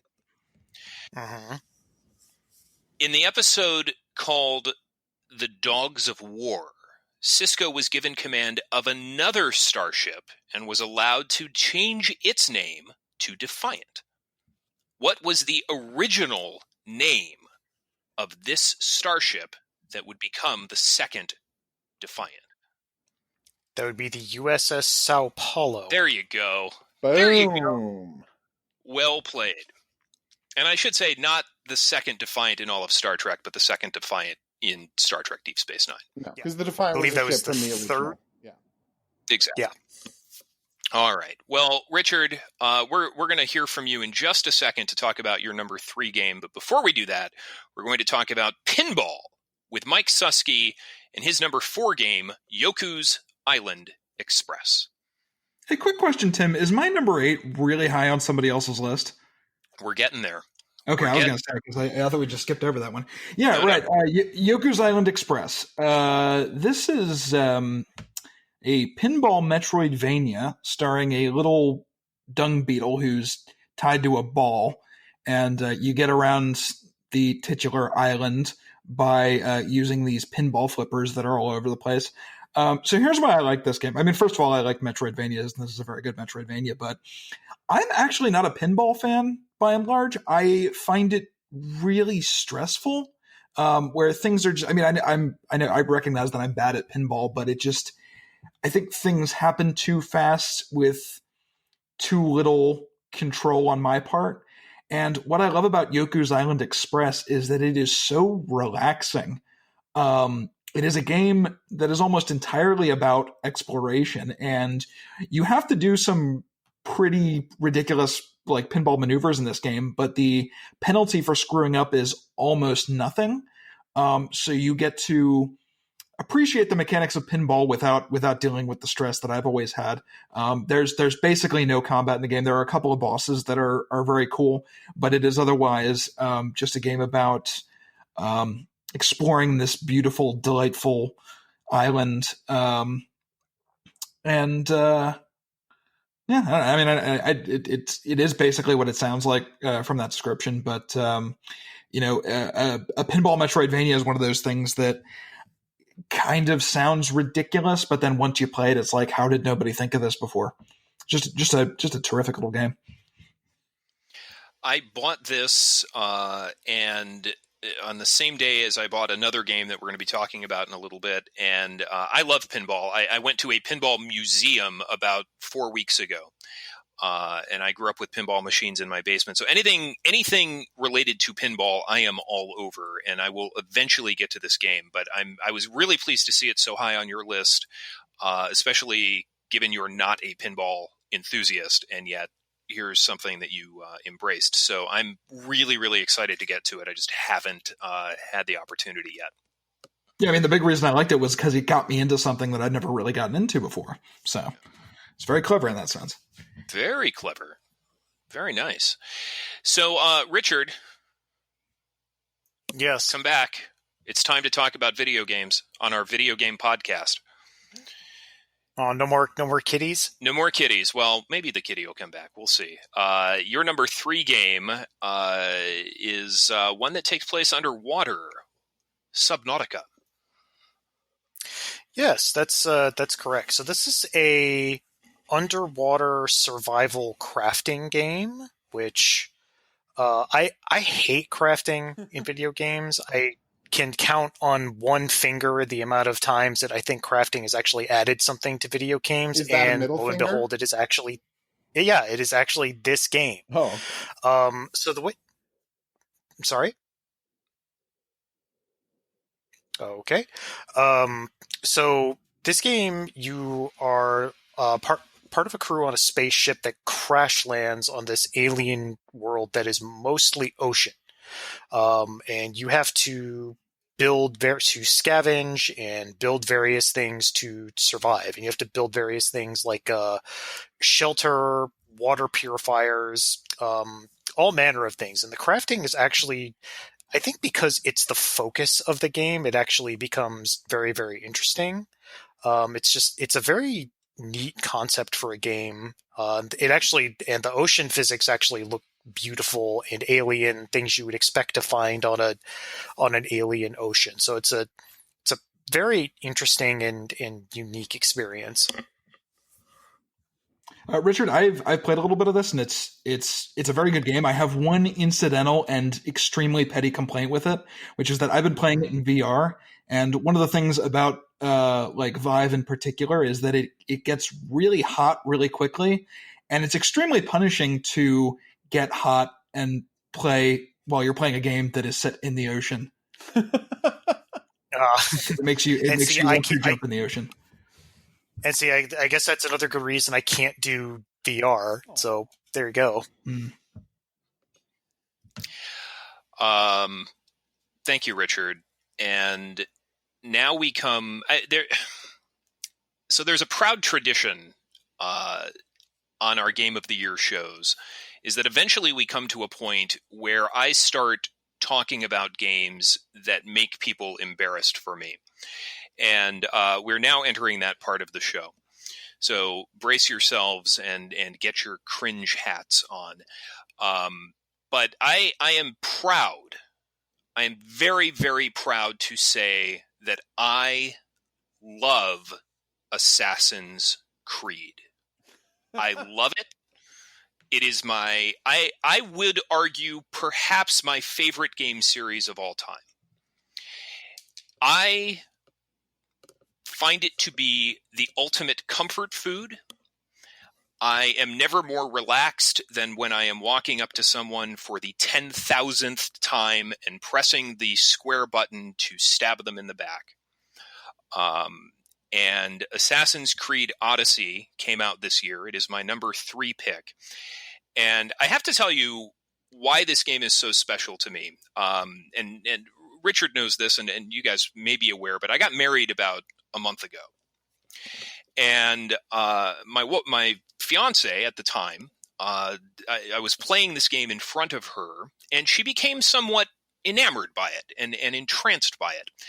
And when she would come over to my house, because we're in 2 separate houses right now, she would say, "Hey, can you fire up the Greek lady?" Which was how she referred to Assassin's Creed Odyssey. And I would say, well, of course. And what better life situation for someone like me who loves Assassin's Creed Odyssey to be engaged and now married to somebody who wants to watch me play Assassin's Creed. It is the greatest life situation I could possibly imagine for myself. I think this may be my new favorite Assassin's Creed. And I know a lot of people didn't care for this one, and I think, Mike, you might be one of those guys. And I think it depends on what you're coming to this game for. If you are coming to it to basically critical path your way to the end and absorb the story, this game will drive you nuts. It's impossible to do that because of the way the leveling system works. You will hit a point where you have no choice but to grind side missions to get your level high enough to proceed through the main story. And that could be very frustrating if you're looking to finish this game in under 40 hours. But for me and my wife, who are now entering our, I'm going to say, 65th hour with this game, and is enjoying just sailing to a Greek isle and enjoying a little story vignette, a series of quests that, are just a nice story. A beginning, a middle, and an end where I can enjoy that great classic Assassin's Creed action. It's so intensely satisfying. I will tell you what happened. She loves this game so much that she asked me, she said, "Tim, I would like to play an Assassin's Creed game of my own. What would you recommend?" And so she bought a copy of Syndicate. And so when we're at her house, she's playing Syndicate. When we're at my house, we're playing Odyssey. We're not done with either game yet. It could go 3 or 4 more months. Who knows? But I find this to be the greatest possible life situation. I love her so much, and more every day as we continue our Assassin's Creed journey together. So the only reason this isn't rated higher is because it is essentially the same game system as Assassin's Creed Origins. It's basically the same structure. And so for that reason, that slight lack of innovation, I've rated it at number 3. But by far, this is the game that is most meaningful to me from an emotional standpoint and a satisfaction standpoint. Assassin's Creed Odyssey, just the best. The best. Tim? Yes, sir. Tim? Can I take you back a few seconds there? So the moment that your wife asked you, "I would like to play Assassin's Creed, which one should I play?" I want you to give me, to the best of your ability, your word for word and emotion for emotion reaction. Well, I dropped to my knees and I wept. And as the tears pooled around my knees and ankles, I looked up at her and I said, "Mon Dieu." And you would think in that moment I would say, "Oh, we'll play Unity," because that's the game that took place in France. But no, Unity was not a good game. I said Syndicate because it has a female protagonist, just as Odyssey does. And it takes place in London. And she rides horses, and I could have sworn you got to ride horses in Syndicate, but no, you ride in carriages. You can't go on horseback. So I let her down in that regard. But I dropped to my knees, tears pooling around my legs, and I cried out, "Mon Dieu." It's just a shame that you had already proposed to her. That would have been the time to do it, right? We were already engaged, but I could have done it again. It was perfect timing. We went on our honeymoon, and I brought my PlayStation 4 with us, and I brought 6 or 7 games. I brought Assassin's Creed, and I think I had Burnout Paradise and Black Ops 4 and a whole bunch of things that we were intending to play. The only thing we played the entire time was Odyssey. And it was incredible. It was incredible. So there you go. I didn't dislike it, by the way. At any given time when I was playing that game, I was thinking to myself, this looks great. It's the best the combat in the series has ever been. It's the best the stealth has ever been. And then I would open the map and zoom it out and think, Jesus Christ, I don't need that much of this. Right. Well, that's the thing, is it's almost as though they knew they weren't making an Assassin's Creed this year, so they made a game that would last you 2 years to complete. The notion that this game needs DLC is ridiculous, because, I mean, the amount of content in this game, I can't conceive of how many labor violations were committed in the creation of this game. It's the size is obscene, absolutely obscene. But for me and my wife, it's perfect. And just to prove your point, I don't know if you guys are aware of this, but for the last few months, I've actually been on medical leave because I broke my spine. Oh, no. And yeah. Well, I actually bought this game the day that I did that because I needed something that I knew would kill time. And I did this 3 months ago, and I still have not finished it. So, wow. Are you going to be okay? You're going to be fine, right? Yeah, I'm fine. I do want to know. It's just I have a sort of manual labor intensive job, so I'm good. Okay. I can play Firewall, which is the important thing. That's the key element here. When we're thinking about your personal health, it's, can he still play Firewall? First thing we went to. Jesus. Feel better. Well, we're glad you're on the mend, Mike, and thank you all for letting me ramble incessantly about Assassin's Creed Odyssey. But, ramble romantically. Yes, thank you. Dan and Richard, the next game is on both of your lists. Goddamn Dan, right it is. Okay. It's your number 8. Richard, it's your number 5. It is the 4th game in the Valkyria Chronicles series, and I'm going to let the two of you fight over who gets to talk about it first.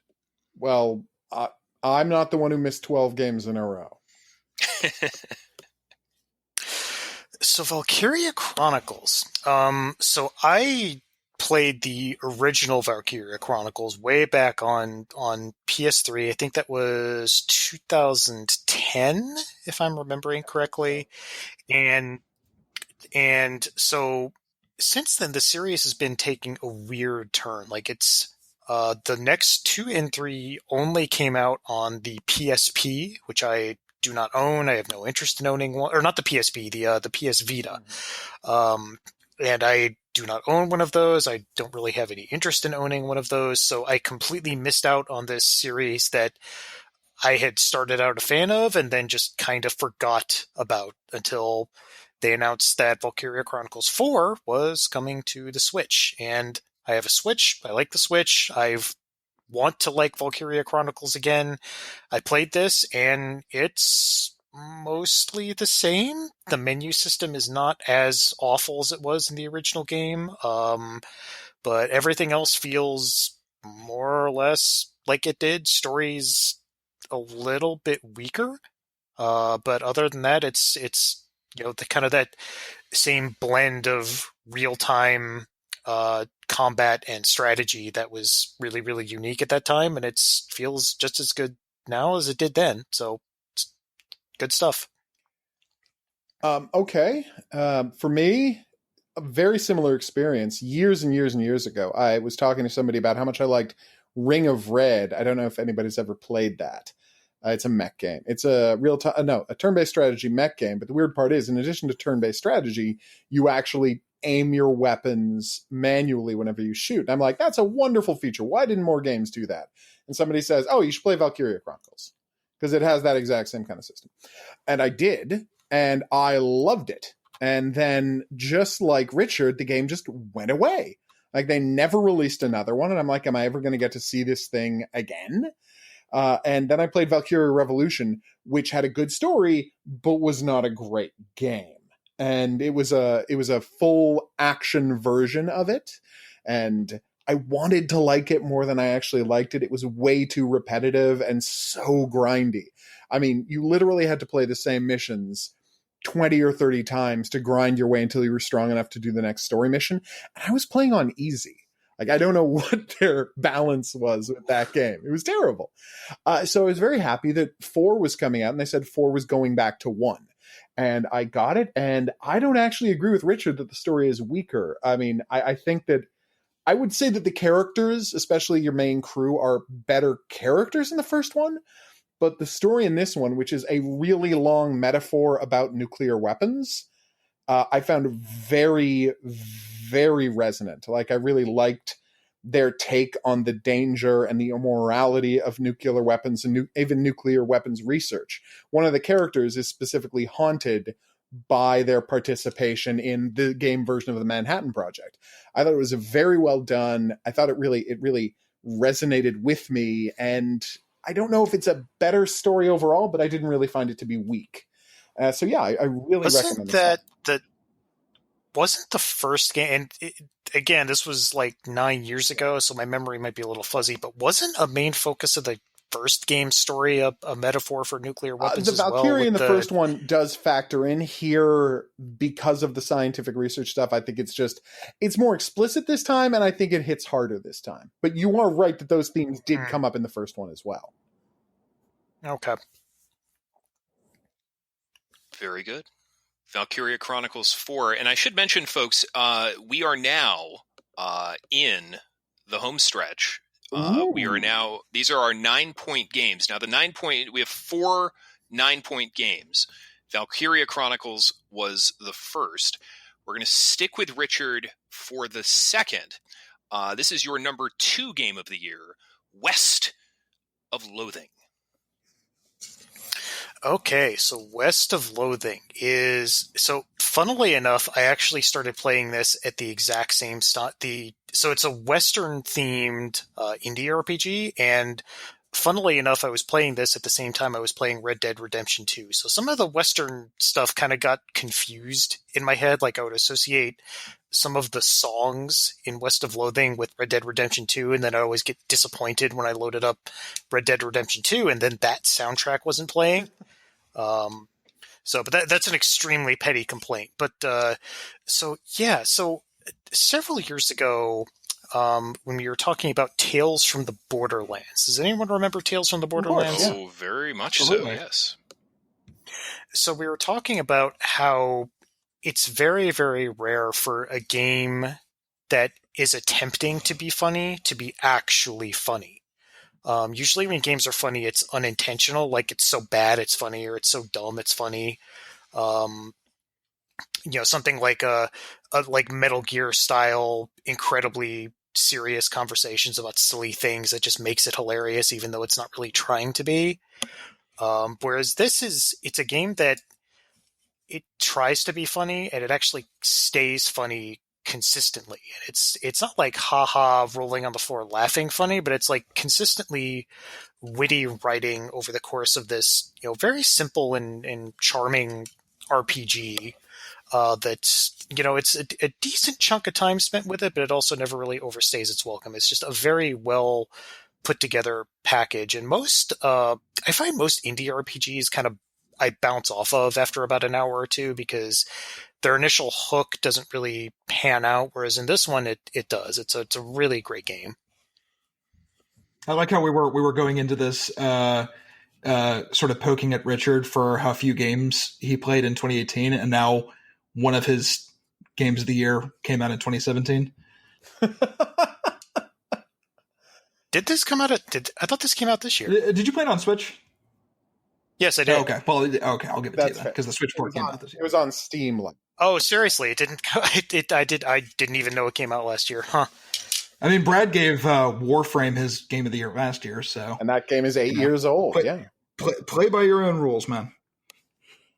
Well, it's not my game of the year. That is still coming up much later. And I put Final Fantasy 15 on my list, so That's true. So yeah. Yeah.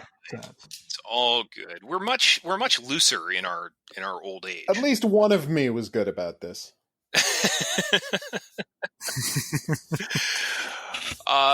Dan, we're going to come to you for your number 2 game of the year. This of everything on this list, this is the game I want to play most, but haven't gotten around to yet. It's the sequel to a terrific game from a couple years ago. It's Hitman 2.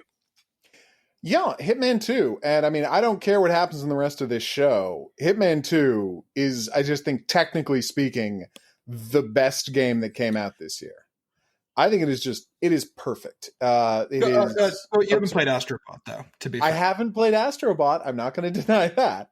But the point is, Hitman 2 takes everything, like Hitman completely rebuilt the Hitman experience, and some might say perfected it a couple of years back. And then this one refines that again to add in a giant host of quality of life stuff, to essentially add in, instead of just hiding away these fun ways to play the level, the game teaches you how to play the fun ways to play the level with something called mission stories. So it'll guide you to where the fun stuff is. It'll show you how to play the fun stuff. And after you've done that a couple of times, you'll start saying, oh, okay, that's how I'm supposed to be playing the game. And you're going to start listening to it yourself. So it's still the most open-ended playground of murder you're ever going to find. But now it does hold your hand a little and say, you can have more fun than you're having. Like, this is a great stealth murder game, but it can be the most fun you're going to have with a stealth murder that has ever happened. And the game isn't strict at all about helping you do that. So yeah, I loved a big thing I've said this year is one of the standout things is long-running series becoming more player accessible. And this is the best example of that. Like, Hitman's always been here. It's a 15-year-old series or 16-year-old series at this point. But this is the one that has the potential to break through and make everybody say, yeah, no, this is the Hitman of my dreams, especially because they have retrofitted 2015's Hitman to make sure that it is compliant with all of this game's advances. And if you don't have 2015's Hitman, they sell you a tiny bit of DLC to get all of those games levels in this one too. Oh, and just aside from all that, it has a really good story. It has a really good spy story, even with all of this amazing open world gameplay. So great story, fantastic gameplay. And again, it's one of those things like Earth Defense Force where it kind of has a genre all to itself, which is crazy because it's not that hard to rip off. So yeah, Hitman 2, just a masterpiece all around. And kind of a miracle that this game exists at all, given all of the studio drama behind the scenes. I couldn't believe, like, first off, the last one was hurt. I think that thing would have sold gangbusters had they just sold the game. But the whole idea that you had to spend $10 to buy a level and then wait 2 months and spend $10 to buy another level and then wait 2 months. Oh, and there's a bunch of, and if you didn't invest and get the season pass right away, they don't give you a bunch of the content. Like, it was just so disastrously packaged that it actively, convinced people not to buy it. And I was so happy when this one fixed it all. And they're like, no, we made a game. We're putting out a game. This isn't a live service. This isn't a subscription thing. It's not a TV show. Just buy the game and play the game. And I don't think enough people did, but hopefully they will over the next year or so. It was discounted very, very quickly. I noticed. And I hope people picked it up. I hope people took advantage of that and got it into their homes because... Well, you definitely should. Yeah. You absolutely should. You're going to love it. Well,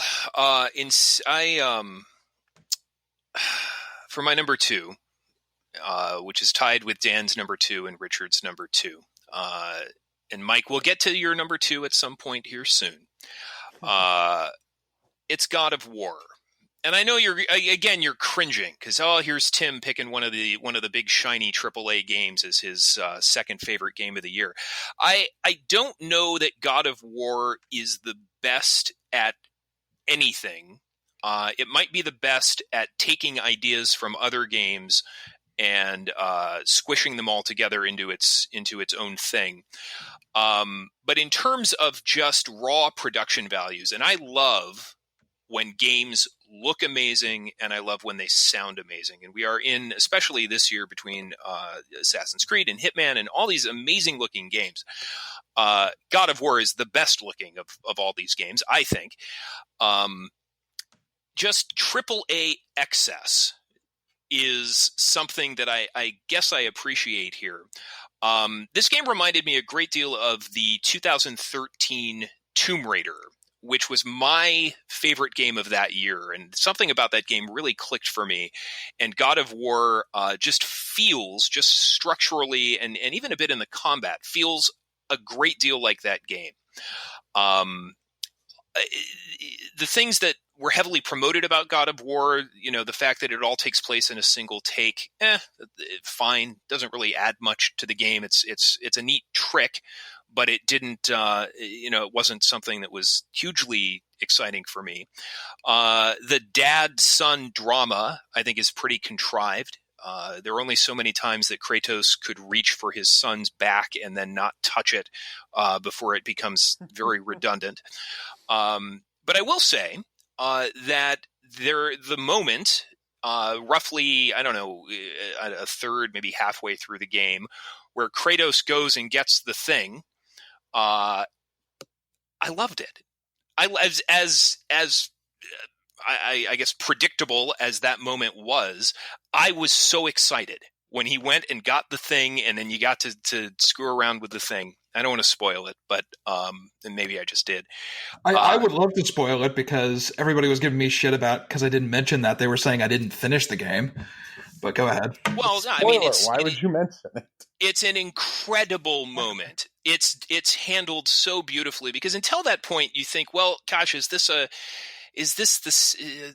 don't want to spoil it, but is this the same Kratos? Is this a reboot? What's going on here? And then it all becomes crystal clear, and that moment is handled so beautifully, and then adds, I think, a great deal of complexity and nuance to the combat going forward. And I've completely spoiled it at this point, but nevertheless, I was just enraptured by this game from start to finish. Again, not because it brings a lot of original ideas to the table. It just expertly applies other games' ideas into this experience. And I just didn't want it to end as long as this game was, and it's a very, very long game for a character action game. I just didn't want it to end, and when it did, I was incredibly satisfied. The other thing I'll mention about this game is you have a head attached to your belt throughout the game, and the head is wisecracking. I swear, the entire time I'm playing that game, that and now I'm blanking on his name. Shaun of the Dead, Scotty from the Star Trek reboot. What's Simon his name? Pegg. Simon Thank Pegg. you. I swear to God, the entire time I'm playing that game, I said, "Oh, they got Simon Pegg to voice the head because it sounds just like Simon Pegg." And then it turns out, no, it's not Simon Pegg at all. And I thought that was fascinating. Wasn't that an interesting anecdote? So there you go. God of War, my second favorite game of the year. I'm kind of surprised you picked it, not because I famously wasn't that crazy about it, as we know, because we had to actually shut down the comments because people were so pissed at me. But I could have sworn that you, Tim, got in touch with me and Brad while you were playing that, and you were like, "I don't really see what's so great about this." Didn't you? I did. And it was, I think I was commenting specifically about the story. The father-son stuff wasn't working for me at all. And I don't believe I had gotten to the point where he goes and gets the thing. when I remember sending those messages very clearly. I have to go back and look at them, but it won me over. What can I say? It won me over. But it's funny because that the moment that you're talking about was actually my least favorite part of the game, but I can't say why because such a it's a giant spoiler. It really is. Spoiler. Yeah. I really don't think it is. Like, I wasn't even that surprised. It's a pretty big spoiler. Come on. I don't even care. All right. I haven't even played this game, and I can. We're preserving stuff for you. Believe me. Thing is preserving stuff for the two people, Richard and the one other guy who hasn't played it yet. So, all right, enough rambling from me again. Now we're getting into some interesting stuff because we have 3 games tied here with 10 points, and this next game appears on 2 lists. It is Richard's number 4 game of the year. It is Mike's number 8 game of the year. It took us a while. I didn't know Richard played that. But Richard and Mike both played Gris. I thought it was Gris. I have no idea.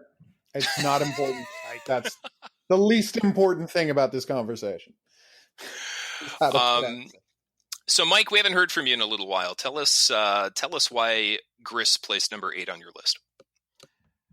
Oh boy, because well, first of all, I'm glad someone else played this because this is a very this just came out in December, so it's a very recent game, very late entry after a very stacked period of releases.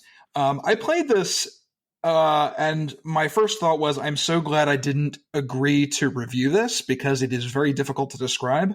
Everyone who praises this game is going to talk about how beautiful it is. It is one of the best-looking games I've ever seen.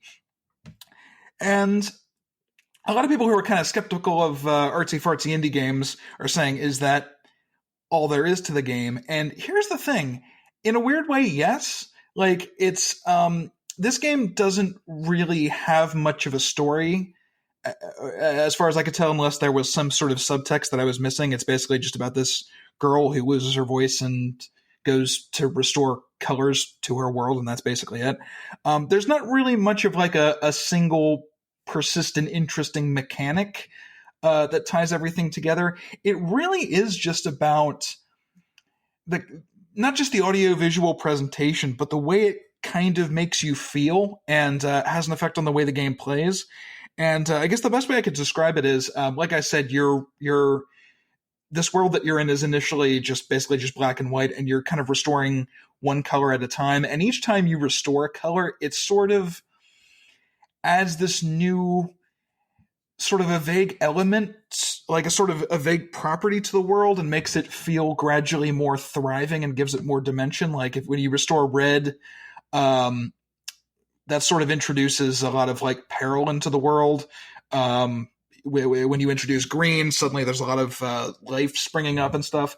And it's just it's hard to describe without sounding pretentious, but it has these really profoundly beautiful moments. And when I say I don't think it's a particularly deep sort of beautiful, but it's sometimes, I mean, if you go to an art museum, some stuff you can really pick apart and come up with your own meaning for it, but some stuff is just nice to absorb and take in. And I think Gris is just it's one of the most purely artistic games to come out this year, and it's just fantastic. Yeah, it's a very, and you hit it there at the end. It's a very artistic game, and I think that's a very distinct. I think that's a very distinct term from artsy fartsy. It's not artsy fartsy; it's artistic. Playing this game feels like you're playing a painting. And so the actual mechanics of it it's a very, very simple platformer. You get a few abilities, like, she can turn herself into a brick and, do some physics puzzles with that, and then so on and so forth. So it's got some real basic platforming mechanics to it, but it doesn't feel overly simple. Like, that's what kind of made it stick out for me is like usually a game like this is going to be overly simple. You'll maybe run back and forth through this gorgeous level, but then something about I don't know. Like you said, it is difficult to describe, but it's a very artistic platformer, I think is the best way I can describe it. The last 20 minutes in particular, I thought were just staggeringly beautiful. And like the way it kind of brings all of the elements that they've introduced together in a climactic way that isn't about action. Like it's kind of a quiet moment, but it's just this beautiful moment of discovery that I found mesmerizing. Yeah. It's just a very beautiful game in every sense of that word. Gris, you talk about quiet moments of discovery. Richard, your number one game. When I think of quiet, when I think of tranquility, when I think of being at peace, I think of your number one game. And that's where we're at now. Please reveal the identity of your best game of 2018. So I need to preface this just a little bit, and I promise not to waste too much time. But this was a year that I discovered that after having played so much of the Souls series, that my brain has been kind of rewired when it comes to combat in games. Like there are certain things that I used to dislike that I now find that I can actually appreciate. So, for example, I went, and this is absolutely not my number one game, by the way, but I went back and played some of the old Devil May Cry games, which are games that I did not like when I was in high school when these came out. But now it's like the combo system and chaining attacks and the style meter, like it's kind of clicking for me now, which is really, really strange because those are games I would think I appreciate less with age, but I'm starting to appreciate them more. So jumping off of that, I have never liked fighting games outside of Smash Brothers, like I said before. Specifically, the inputs for something like Street Fighter or Mortal Kombat have always turned me off. I've never had the dexterity and quickness to be able to do those in a consistent fashion to play those games effectively. But Dragon Ball FighterZ, the inputs are just the right level of complexity between Smash and most quote-unquote normal fighting games. They are just easy to learn and hard to master in terms of its controls. And aesthetically, like most people, I watched a lot of Dragon Ball in high school. It is the most gloriously dumb thing you will ever watch, but I sure watched a lot of it, and I saw this game, and it's one of those games that you watch people play it, and you instantly want to do the things that are happening on the screen. You don't care what kind of game it is. It's just like, I want to do that. I want to push buttons and do those things. And sure enough, it's very easy to just pick up a controller, push buttons, and well, not just push buttons, but push a very small amount of buttons and just do those things. It plays great. It looks fantastic. It's very accessible. And to my great surprise, I absolutely loved it. Richard, I had the pleasure of having you at my wedding, and you strangely invited me back to your hotel room to play Dragon Ball Fighters or Fighter Z, however we're going to pronounce it. And I said to myself, well, gee, that's odd because I have some other things going on here at the wedding. But I would like to play this game with you at some point, and hopefully we'll get together here and you can tutor me in the ways of Dragon Ball, because this is a world that I have no familiarity with whatsoever. But if you like it, surely I can like it. I don't know that that's necessarily true, but I will try as hard as I can. So the funny thing is, like, I remember that exact conversation, and the remember I let it off is that we were talking at your wedding, and you mentioned that you just had not played very many games this year. And it so happens that I had my Switch with me, and I had a total of 10 games with me. And I was like, let's go back to my hotel room and play those 10 games, and you can just rank them, and there's your top 10 list. And one of those games was Dragon Ball FighterZ. And no surprise, I saw a glint in your eye when you mentioned Dragon Ball, so I knew it was going to be pretty high on the list. So no surprise here. No surprise here. Well, congratulations. And Richard, we're not done with you. You've got 2 more games to talk about, and we'll get there. But first, we are going to stop by Mr. Dan Weissenberger, who is going to share with us his number 1 game of the year. And I've been looking forward to this explanation for quite some time. It is not a difficult explanation. So famously, I love the Yakuza games. I feel like I've been talking about that somewhere recently, how good those Yakuza games are. And 2 years ago, a year and a half ago, I found out that the Yakuza games, the Yakuza developers, Yakuza team, Yakuza Studio, we're going to be working on Fist of the North Star. And I thought to myself, the minute I heard that, there has never been a better pairing of studio and property in the history of video game development than the Yakuza team and Fist of the North Star, because fundamentally these are 2 franchises about the same thing, which is to put it mildly, to put it as non-confrontationally as possible, how hard it is to figure out what it is to be a man in a fallen and corrupt world. Like, these are both centrally stories about figuring out what is masculinity in the real world, because everywhere you look is like, you want to be honorable. You want to be honorable. You want to stand for something, but the entire world around you is corrupt. So do you give in to that? Do you hold on to it? Is there any reason to hold on to it when everything around you is corrupt? It's about standing up for some principle when everything else has fallen. And again, fundamentally, it's a game about absent fathers too. And that's the central themes of all of these stories, right? All of the Yakuza games, and especially Fist of the North Star, fit those to a T. And so even before you get into the unbelievably great gameplay of this thing, and the fact that, again, it's about touching people on the head and then they explode. I mean, come on. What's going to be better than that?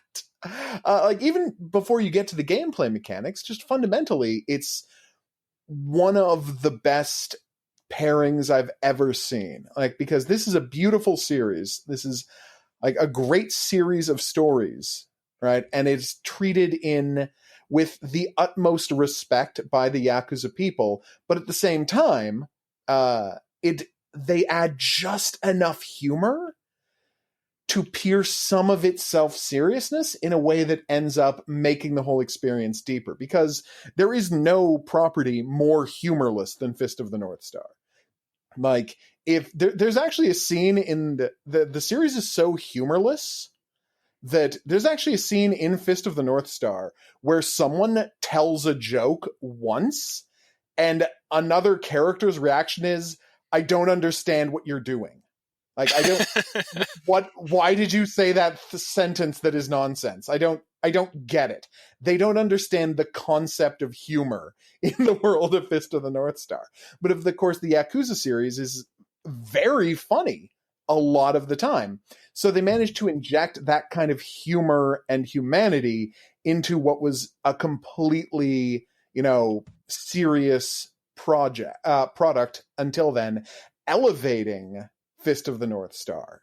Like, so Fist of the North Star was already great, but the changes they have made to the story actually elevate it and impress me more than what the original creators of Fist of the North Star do. And I hope that they continue making games in this series, because they have a chance to do better than the original version. And how many game adaptations can you say that about? Like, how many times can you look at a game adaptation of a book, of a movie, of a TV show, and say, or even of a board game, and say, this video game is the definitive version of this property? Well, Fist of the North Star Lost Paradise seems to point that if they continue working on this, the Yakuza Studios games are going to be the definitive version of Fist of the North Star. Holy moly. I know. Also, you touch people and their heads explode. So there's that. everything else aside, all of the story elements, whatever, you touch them on that, boom, they explode. Boom. I love it. It's gorgeous. Do these games do? I mean, is this doing well? This is a real niche title. It is. I don't think it's doing great in North America, but it's sold like gangbusters in Japan, and I'm sure it sold well enough here to justify the cost of releasing it. So there's a good chance that if they do make another one in Japan, we'll see it here as well. Superb.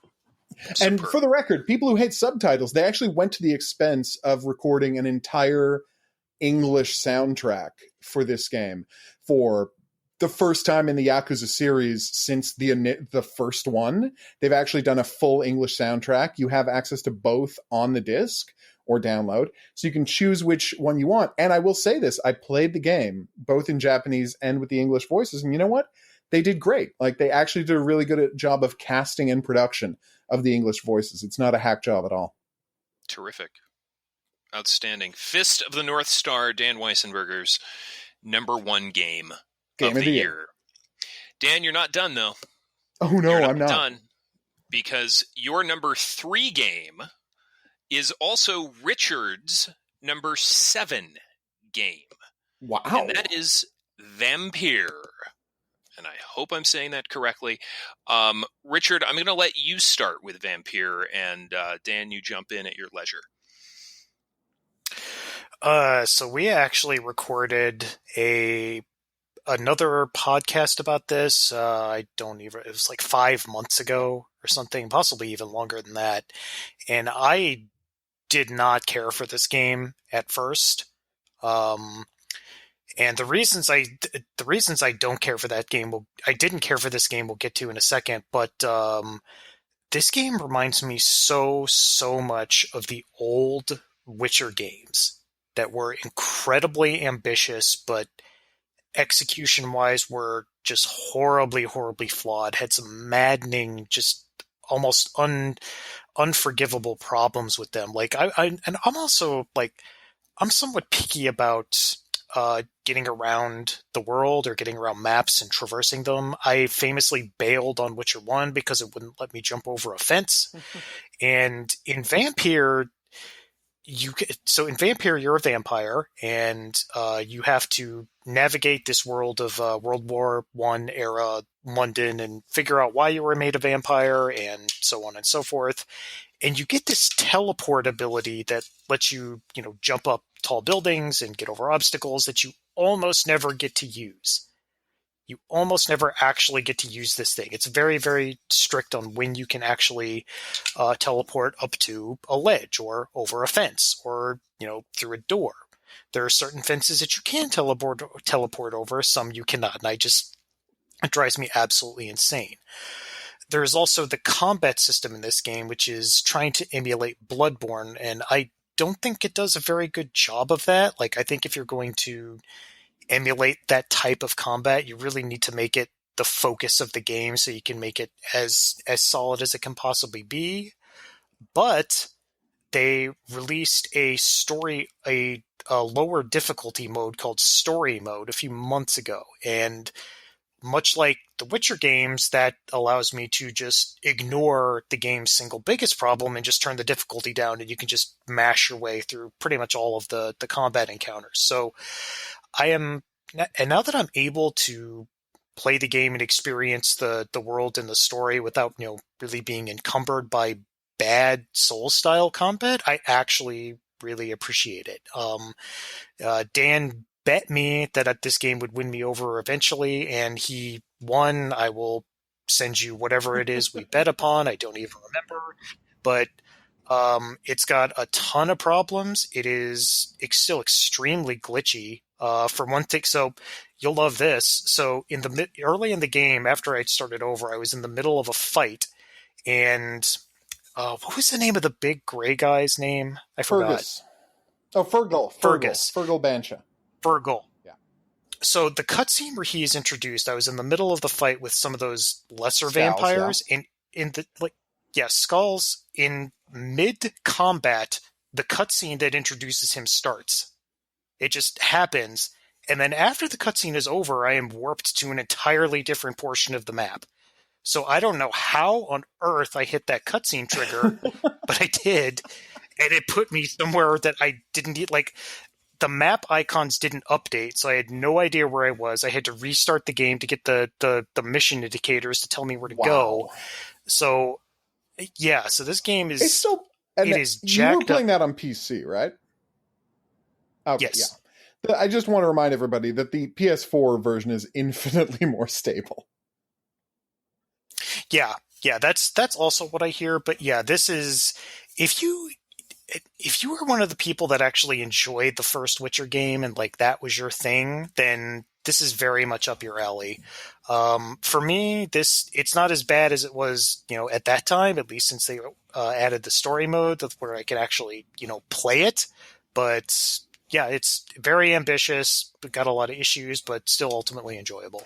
Okay, I'm not gonna go for ages. You can just go listen to our podcast about this. We talked about it at length. I'm just gonna say Richard is wrong about everything. And no, what I said earlier in the show was that my theme this year was games becoming more accessible, like being able to just anybody pick up and play them in long-running franchises. And this isn't a long-running franchise, but I really believe that someone looked at Bloodborne and said, wow, what if this combat was way more accessible?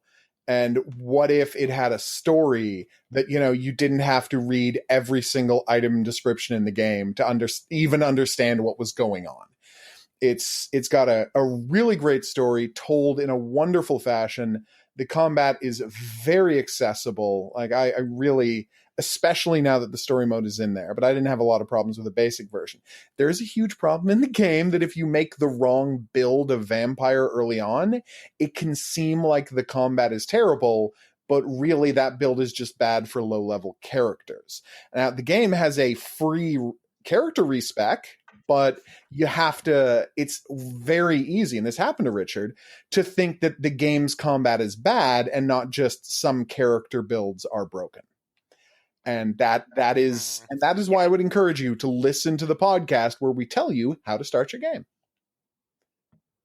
And it's very similar to Demon Souls way back when, where it was possible to have a completely broken build right from the start. Yeah, that style of game was completely new, and then people are like, well, I'm just going to build a tank character and tank everything, when that's literally impossible. Yeah.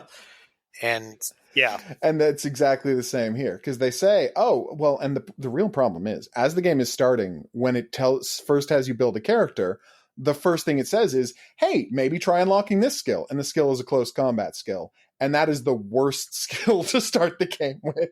Yeah. Yep, that's what I did. It tells you to unlock and level up the claws, and I used the claws, and I'm like, oh, these are doing a decent amount of damage. I'll level them up, and it's like, no, these are worthless. They are completely worthless, and it's the game's fault for using that as an example of what to buy in the first place.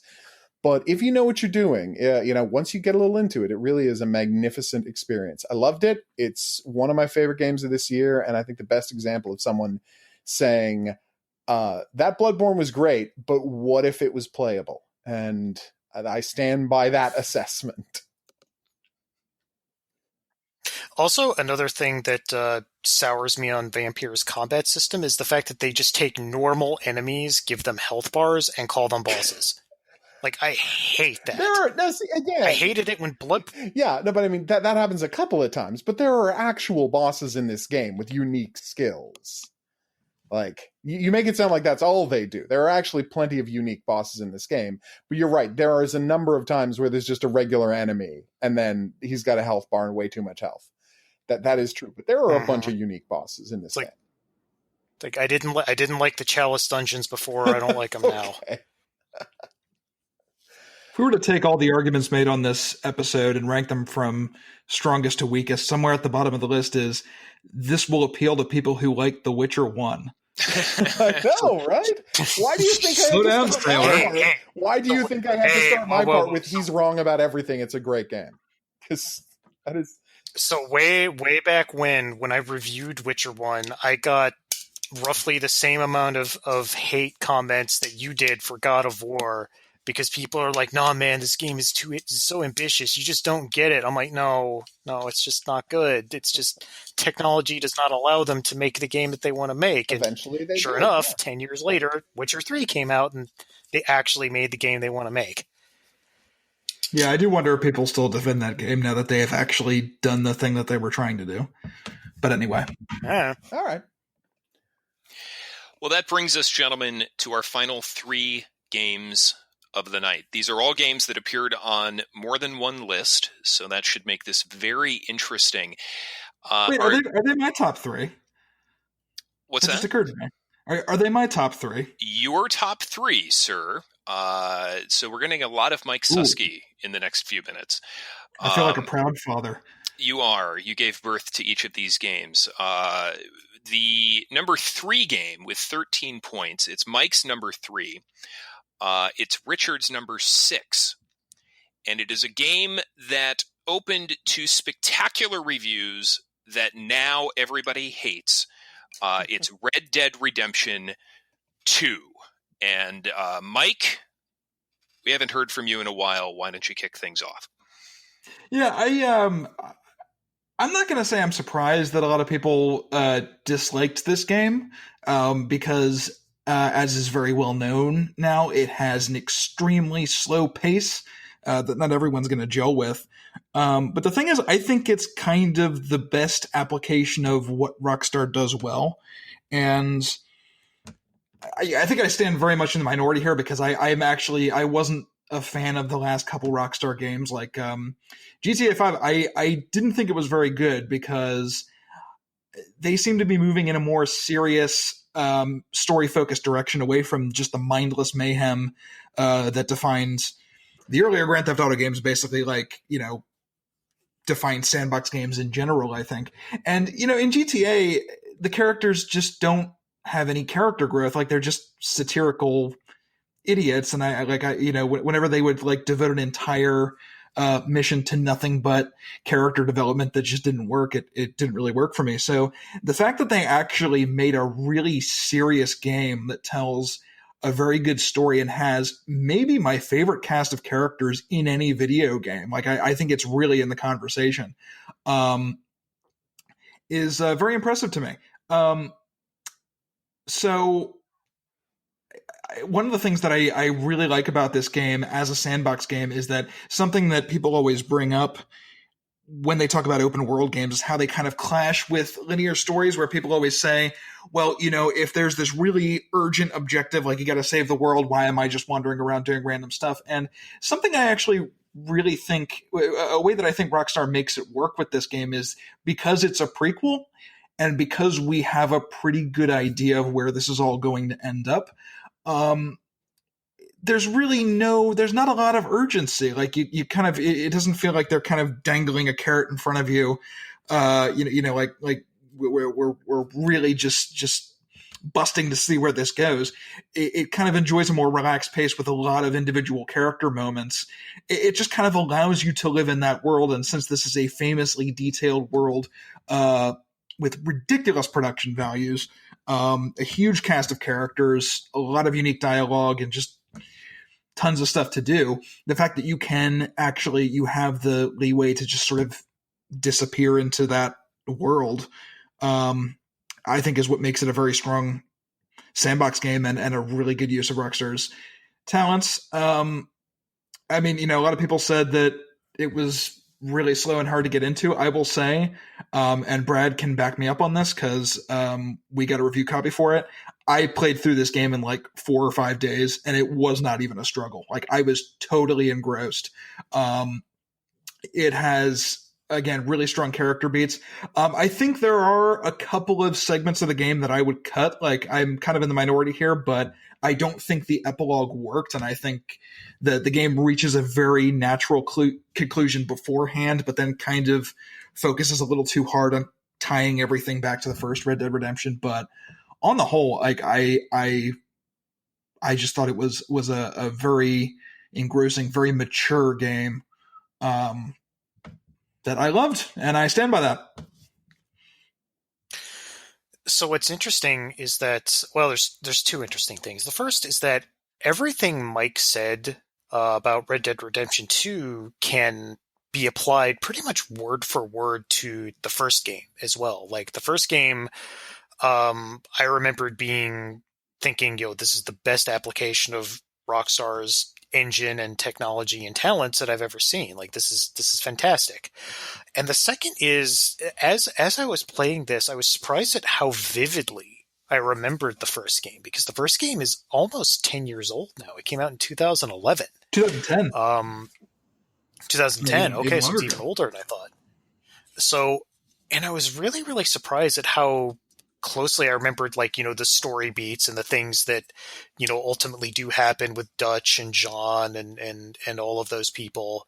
And it's a very seamless prequel. It's not just a prequel, but it works the elements from the first game in really, really well, I think. Like, there's no, like, big reveal. It's like, oh my god, it's John Marston. It's just, like, almost at the very beginning of the game. It's like, oh, hey, John, looks like you got eaten by a bear or something. Let's get you back to camp and heal you up.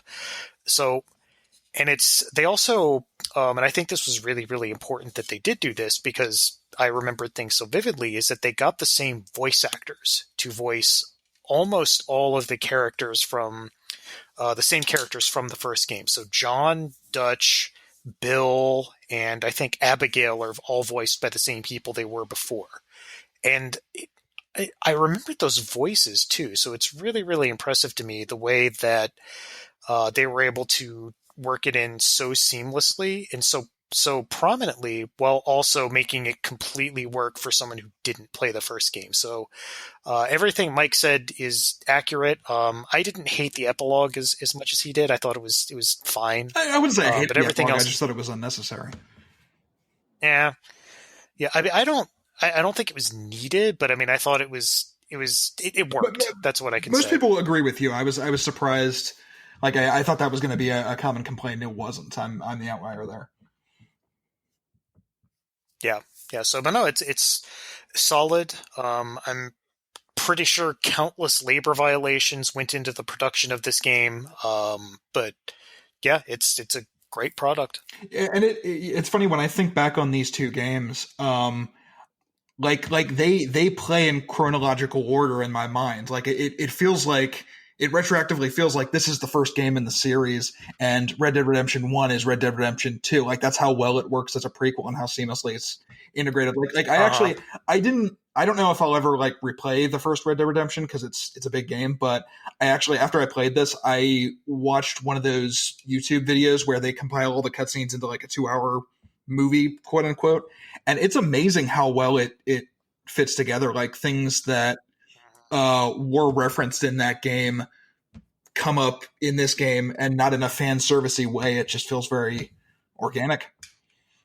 So do you want to know? So there's a really natural moment that happens pretty close to the beginning. It's when you first set up your camp, and I'm walking around the camp trying to talk to people and get missions, and then all of a sudden Jack walks up to me. And he's little boy Jack, and he sits down. And at first, I didn't realize who he was. It just said Jack, and I was like, oh, I wonder who this is. And he looks up and he says hi to me, and then it kind of dawned on me, and I remember, like, what he becomes later on and what happens to him, and I was like, oh no. Yeah, I would actually go so far as to say that this game kind of recontextualizes the ending of the first game without giving anything away. The ending of the first game was always kind of like kind of a fist pumping moment for me. And now it's like, oh, that actually kind of sucks. That's actually kind of tragic that it winds up like that. Yeah. The whole story of the Dutch gang is all pretty tragic. Even though most of them are bad people, it's still pretty tragic. Well, they sell the idea. And this is always something, in Rockstar games, you can always be this, like, mass murdering asshole, and they try to kind of balance that with still making them relatable characters. And they do kind of, I think they sell the idea that this is just the only lifestyle that these guys know. Like they really, like, they just don't know what else to do. And the only other thing I'll say was, you said that a lot of what I said applies to the first Red Dead Redemption. That game has the one issue that I mentioned. For me, it has the one issue that I mentioned, which is that John has this really urgent mission. He's trying to hunt down these guys and save his family.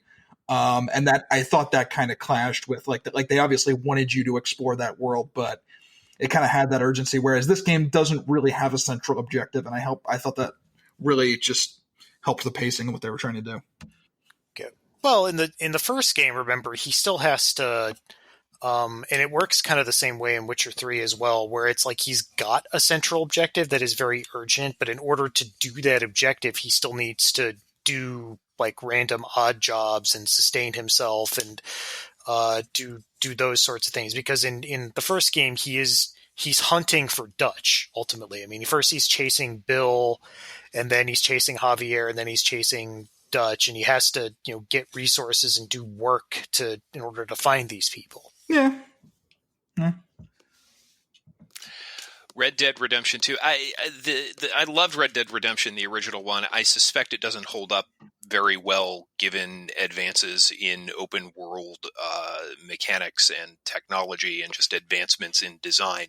But the notion of starting RDR2, which is the cool abbreviation for it that a lot of people are using, it's so daunting. It's just, especially coming off of Odyssey, which for me and my wife, there's no end in sight. I just don't know that I will ever make the commitment to play this game.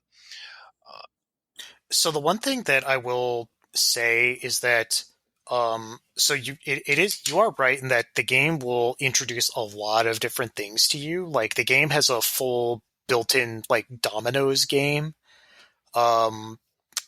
So my advice would be just ignore that stuff. Like if you don't want to play dominoes, just don't play dominoes. If you don't want to play poker, just don't play poker and just ignore it. What if all I want to do is play dominoes? Then I really don't know what to tell you. Well, then the game why are you playing perfect game? I don't know. It's clear. Find another domino sim out there. There isn't one. This is the game for you. Why are you playing a Rockstar game if you want to play dominoes instead? That seems kind of counterproductive. Maybe there's a VR dominoes game. We can look into that. We are now to our number. This game accumulated 15 points. It's our second to last game. It is Mike's number 2 game of the year. It is my number 5 game of the year. And it is called Into the Breach. And Mike, I'm going to turn it right back over to you. Talk to me about Into the Breach. I'm going to talk to you about Into the Breach because we were when we were talking about Dead Cells. I didn't mention this, but one of the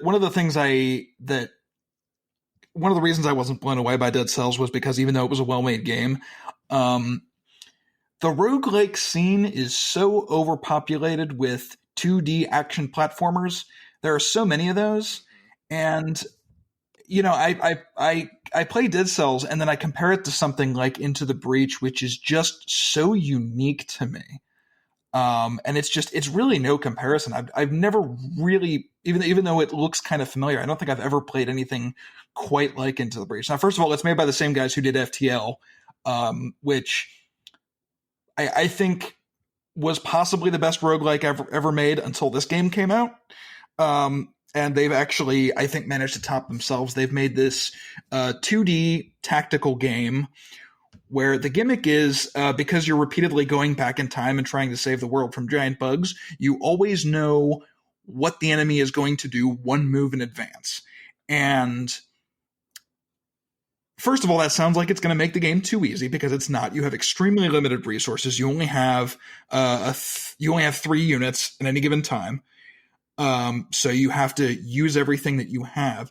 And secondly, like as a roguelike where you can very easily sometimes wipe out all of your progress very, very rapidly, the fact that you have all the information that you ever need really makes it feel like your losses are entirely your fault. Like, I don't know if there was ever a time in this game where I took a bad loss and didn't think, yeah, I should have seen that coming. And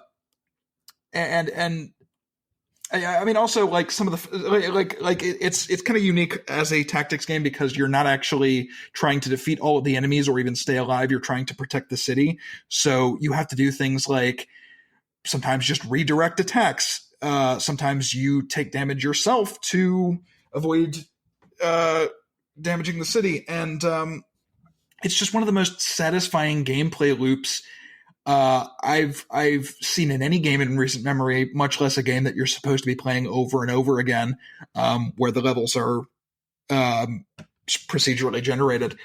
There's a great variety in the different squads. Like every one of them has like a different gimmick that kind of teaches you new things, and you learn new lessons that you can bring into each run. And it's also, whereas I was talking about how Dead Cells, it getting to the end kind of felt exhausting after a while. The great thing about Into the Breach is you can beat it in only a few hours because you only have to clear 2 of the 4 islands if you want to. You can bump down the difficulty if you want to. You kind of set your own goalpost. And I played this game early in the year, and my usual strategy for playing games is I will get to the credits and then move on to the next thing. And I initially did that with Into the Breach. And I obviously recognized that it was a great game, but I didn't quite get everything out of it because that opening squad is kind of generic and you don't really grasp the full picture. It was when they re-released it on Switch, and I thought, I think I'll double dip into this. I got so absorbed into it. It's so well balanced and deep and unique, and I mean, I did literally everything there was to do in that game. I got every achievement. The only reason I stopped playing was because I had nothing new to see. Otherwise, I would have kept playing. Just a fantastic little game. I love their previous effort, FTL. The problem with FTL is I will maintain the final boss fight in those runs is wildly unfair. And oh yeah, that is a good point. and so you would have this great run, and there were random elements in FTL, and then you would get to the end and you would feel like, well, gosh, I played this as well as I could possibly have played it given what transpired, and then you get to the end and you're just annihilated, and you would feel terrible about it. And the idea here. That you have all of this information at your fingertips. It's very much, it feels like chess in that regard, in that you will sit there for 20 minutes, 30 minutes, an hour, plotting out all of the various scenarios. And when you get it, there's nothing more satisfying. And when you miss it, you have no one to be angry at other than yourself, and you just kick yourself in the head and you say, oh man, how did I miss that guy was going to knock that unit into that building? How on earth did I miss it? It's right there on the screen. I had all the information I needed. The game has such a good look. It has such great music. The idea that I can carry one of my units over into the following run and continue building them up, I think is a terrific roguelike element that makes it feel as though you're not wasting your time if a run doesn't go well.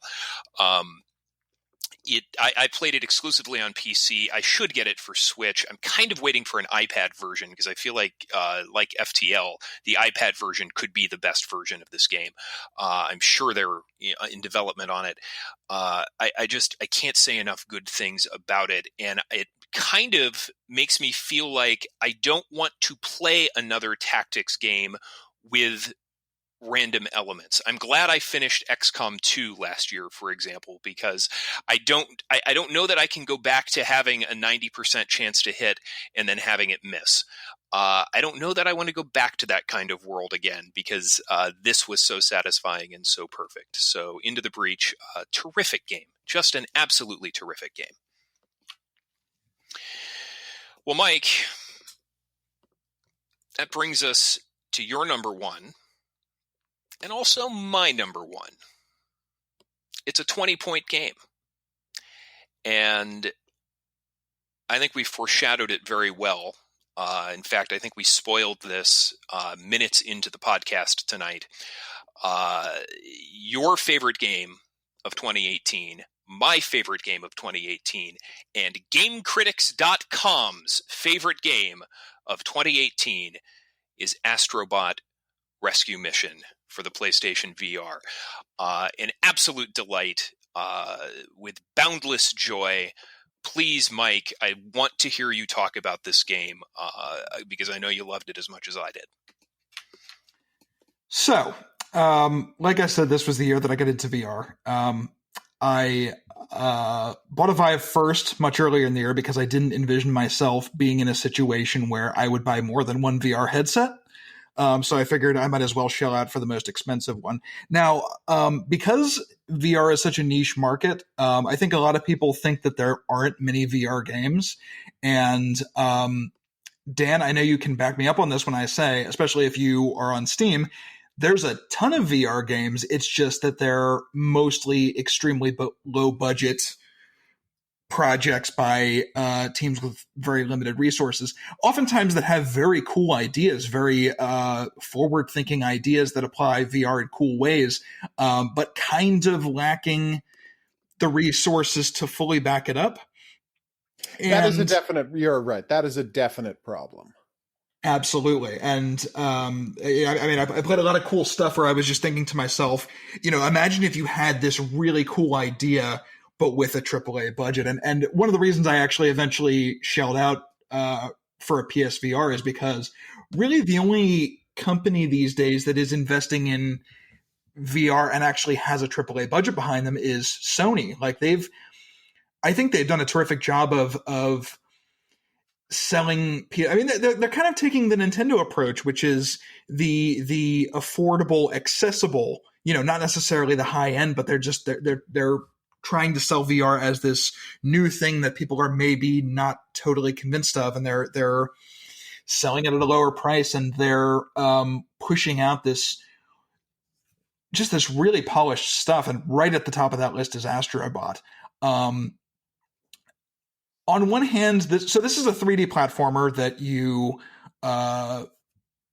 where you are sort of a separate entity than the character that you are controlling. This game, I think, has the polish and the charm of a Nintendo game. People compare games to Nintendo games when they say this is cute and adorable and pure and innocent. They don't make a ton of games like these anymore. But I think in a way this is sort of better than a Nintendo game, because if this was the same thing but it was a Mario game, it would still be brilliant, but it would just be the slightest bit less exciting because we're so familiar with Mario. I love Mario games, but we've seen that world before. And so this is the excitement of a new IP on top of everything that this game does to showcase VR. I feel like every single level of this game was just full of new surprises. It's not really one specific thing. Like there's no one central gimmick that ties it all together. It is just this constantly surprising parade of little experiments. Some of them are innovative. Some of them are just cute and funny. Some of them are the same. Some of them are both. God, I played through this game and I just had a big grin on my face the whole time. It's so cute. It's a very adorable game, and it's not a game that secretly has a lot of toilet humor or anything. It really is as sweet and innocent as it looks. It plays beautifully. It is, I think, one of the absolute best cases for VR as a major technical leap. I would say maybe the biggest innovation in gaming since the move to 3D. I mean, like I said, I got into VR this year. It was all new to me. And so I had a lot of really unforgettable experiences. This is right at the top of the list. Yeah, I mean, I think one of the things that lends to its success is that the gameplay isn't really that complex at all. It's a 3D platformer, as you said. You can jump, you can hover, you can punch, and that's basically it. So there aren't any RPG elements. There aren't really any. I mean, there are boss fights, but they're fun. They're not super challenging or difficult or taxing. So the game is kind of free to experiment with perspective and environmental challenges, and kind of, all right, I need to move the astrobot above me, so I need to look all the way up, and oh yeah, he's on this, there's a beam that I can walk him across. And there was actually a preview of this game on one of the early PlayStation demo discs. I think the Playroom demo disc. Yeah, it's all a Playroom. Yeah, had and I remember at the time playing that and thinking I would play an entire game of this.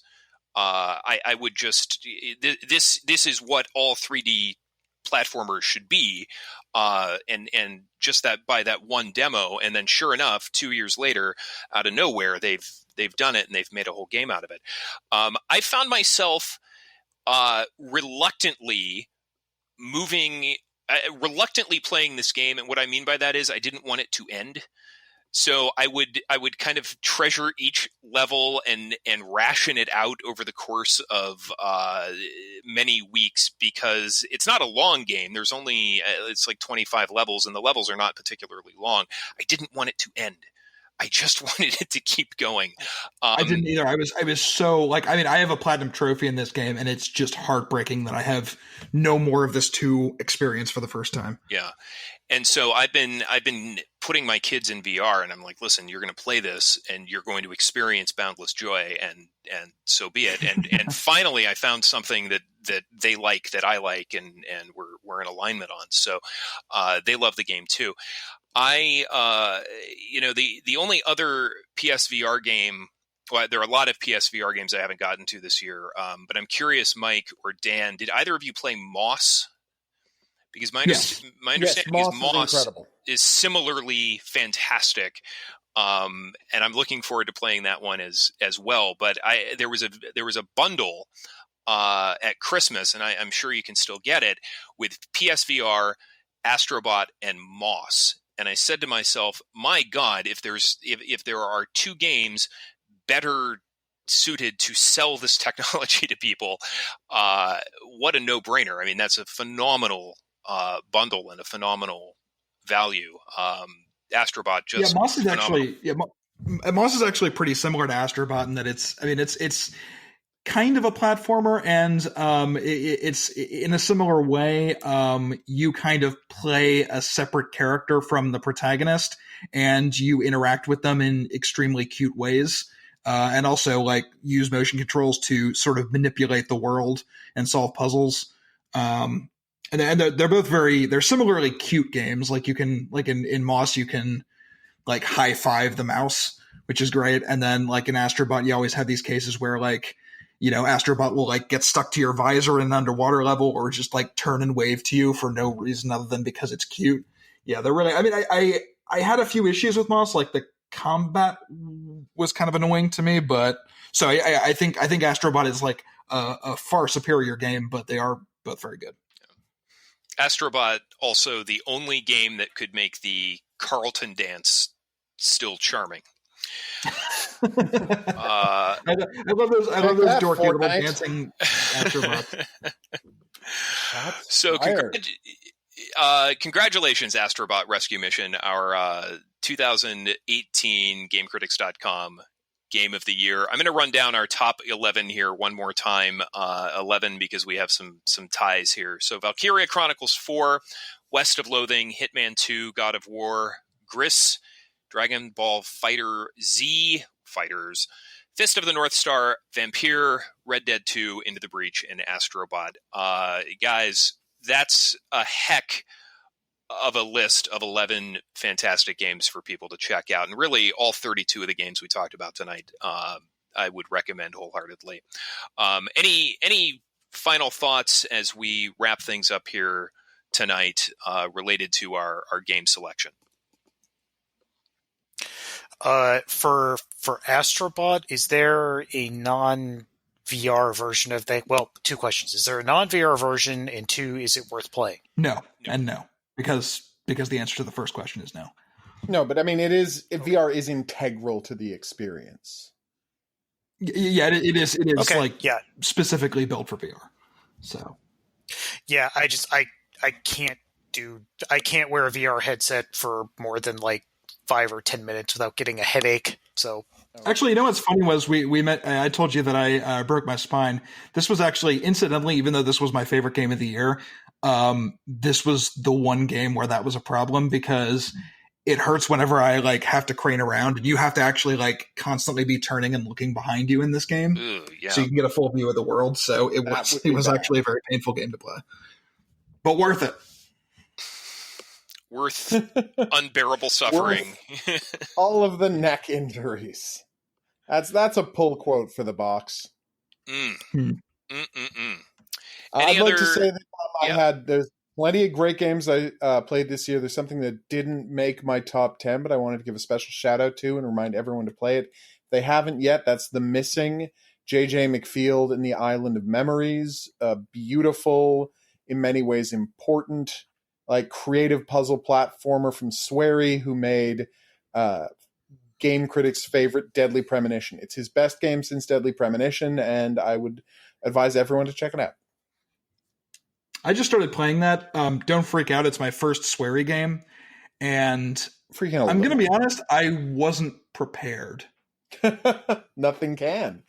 Nothing can prepare you for your first swearing game. That's just the way it works. It's surreal. It is. So we didn't get to do the steaming pile or anything of that note because the show is positive. It's a celebration. But if we were doing a steaming pile, Fallout 76, and I'll just leave it there. Did you play that, Richard? I did not play it, but my God, what just a wrong-headed, bad from conception idea that was. Okay, well, as somebody who did play it, it deserves all of the scorn that it got. A game so bad that that whole thing with the nylon bag was just hilarious. A game series famous for having the most beloved single-player RPGs in recent memory. Let's do a terrible, always online multiplayer game. Just brilliant work, Bethesda. Bravo. Let's center a game around gunfights in the Skyrim engine. Oh, that's a great idea. Let's make a game where the only interesting things that happen supposedly are interactions with other players, and then make the world 4 times the size of Fallout 4 supposedly, and only put 24 players in a server. Let's make nuclear explosions completely trivial in this universe that has been reshaped by nuclear explosions. Funny story about that, actually. There was actually, I don't know if you guys saw this, but there was apparently some guy who took it upon himself to be like an NPC in the game. The raid boss. Yeah, he set himself up as a big like end game raid boss, and he got a bunch of his friends to like play bodyguards and everything, and he was supposed to be like, I'm the content, and other players just nuked him. Oh, you're the worst, Bethesda. You're the worst. Well, guys, before we go tonight, I just wanted to dedicate the show to somebody who a good friend that we lost this year, Michael Mack Cunningham, who appeared on this show a number of times, and in the face of impossible odds was a bastion of positivity and good humor, and we should all be so strong in that situation. So wanted to dedicate the show tonight to Mac and just say how much we miss him, and what an incredible person he was, and we are all better for having known him.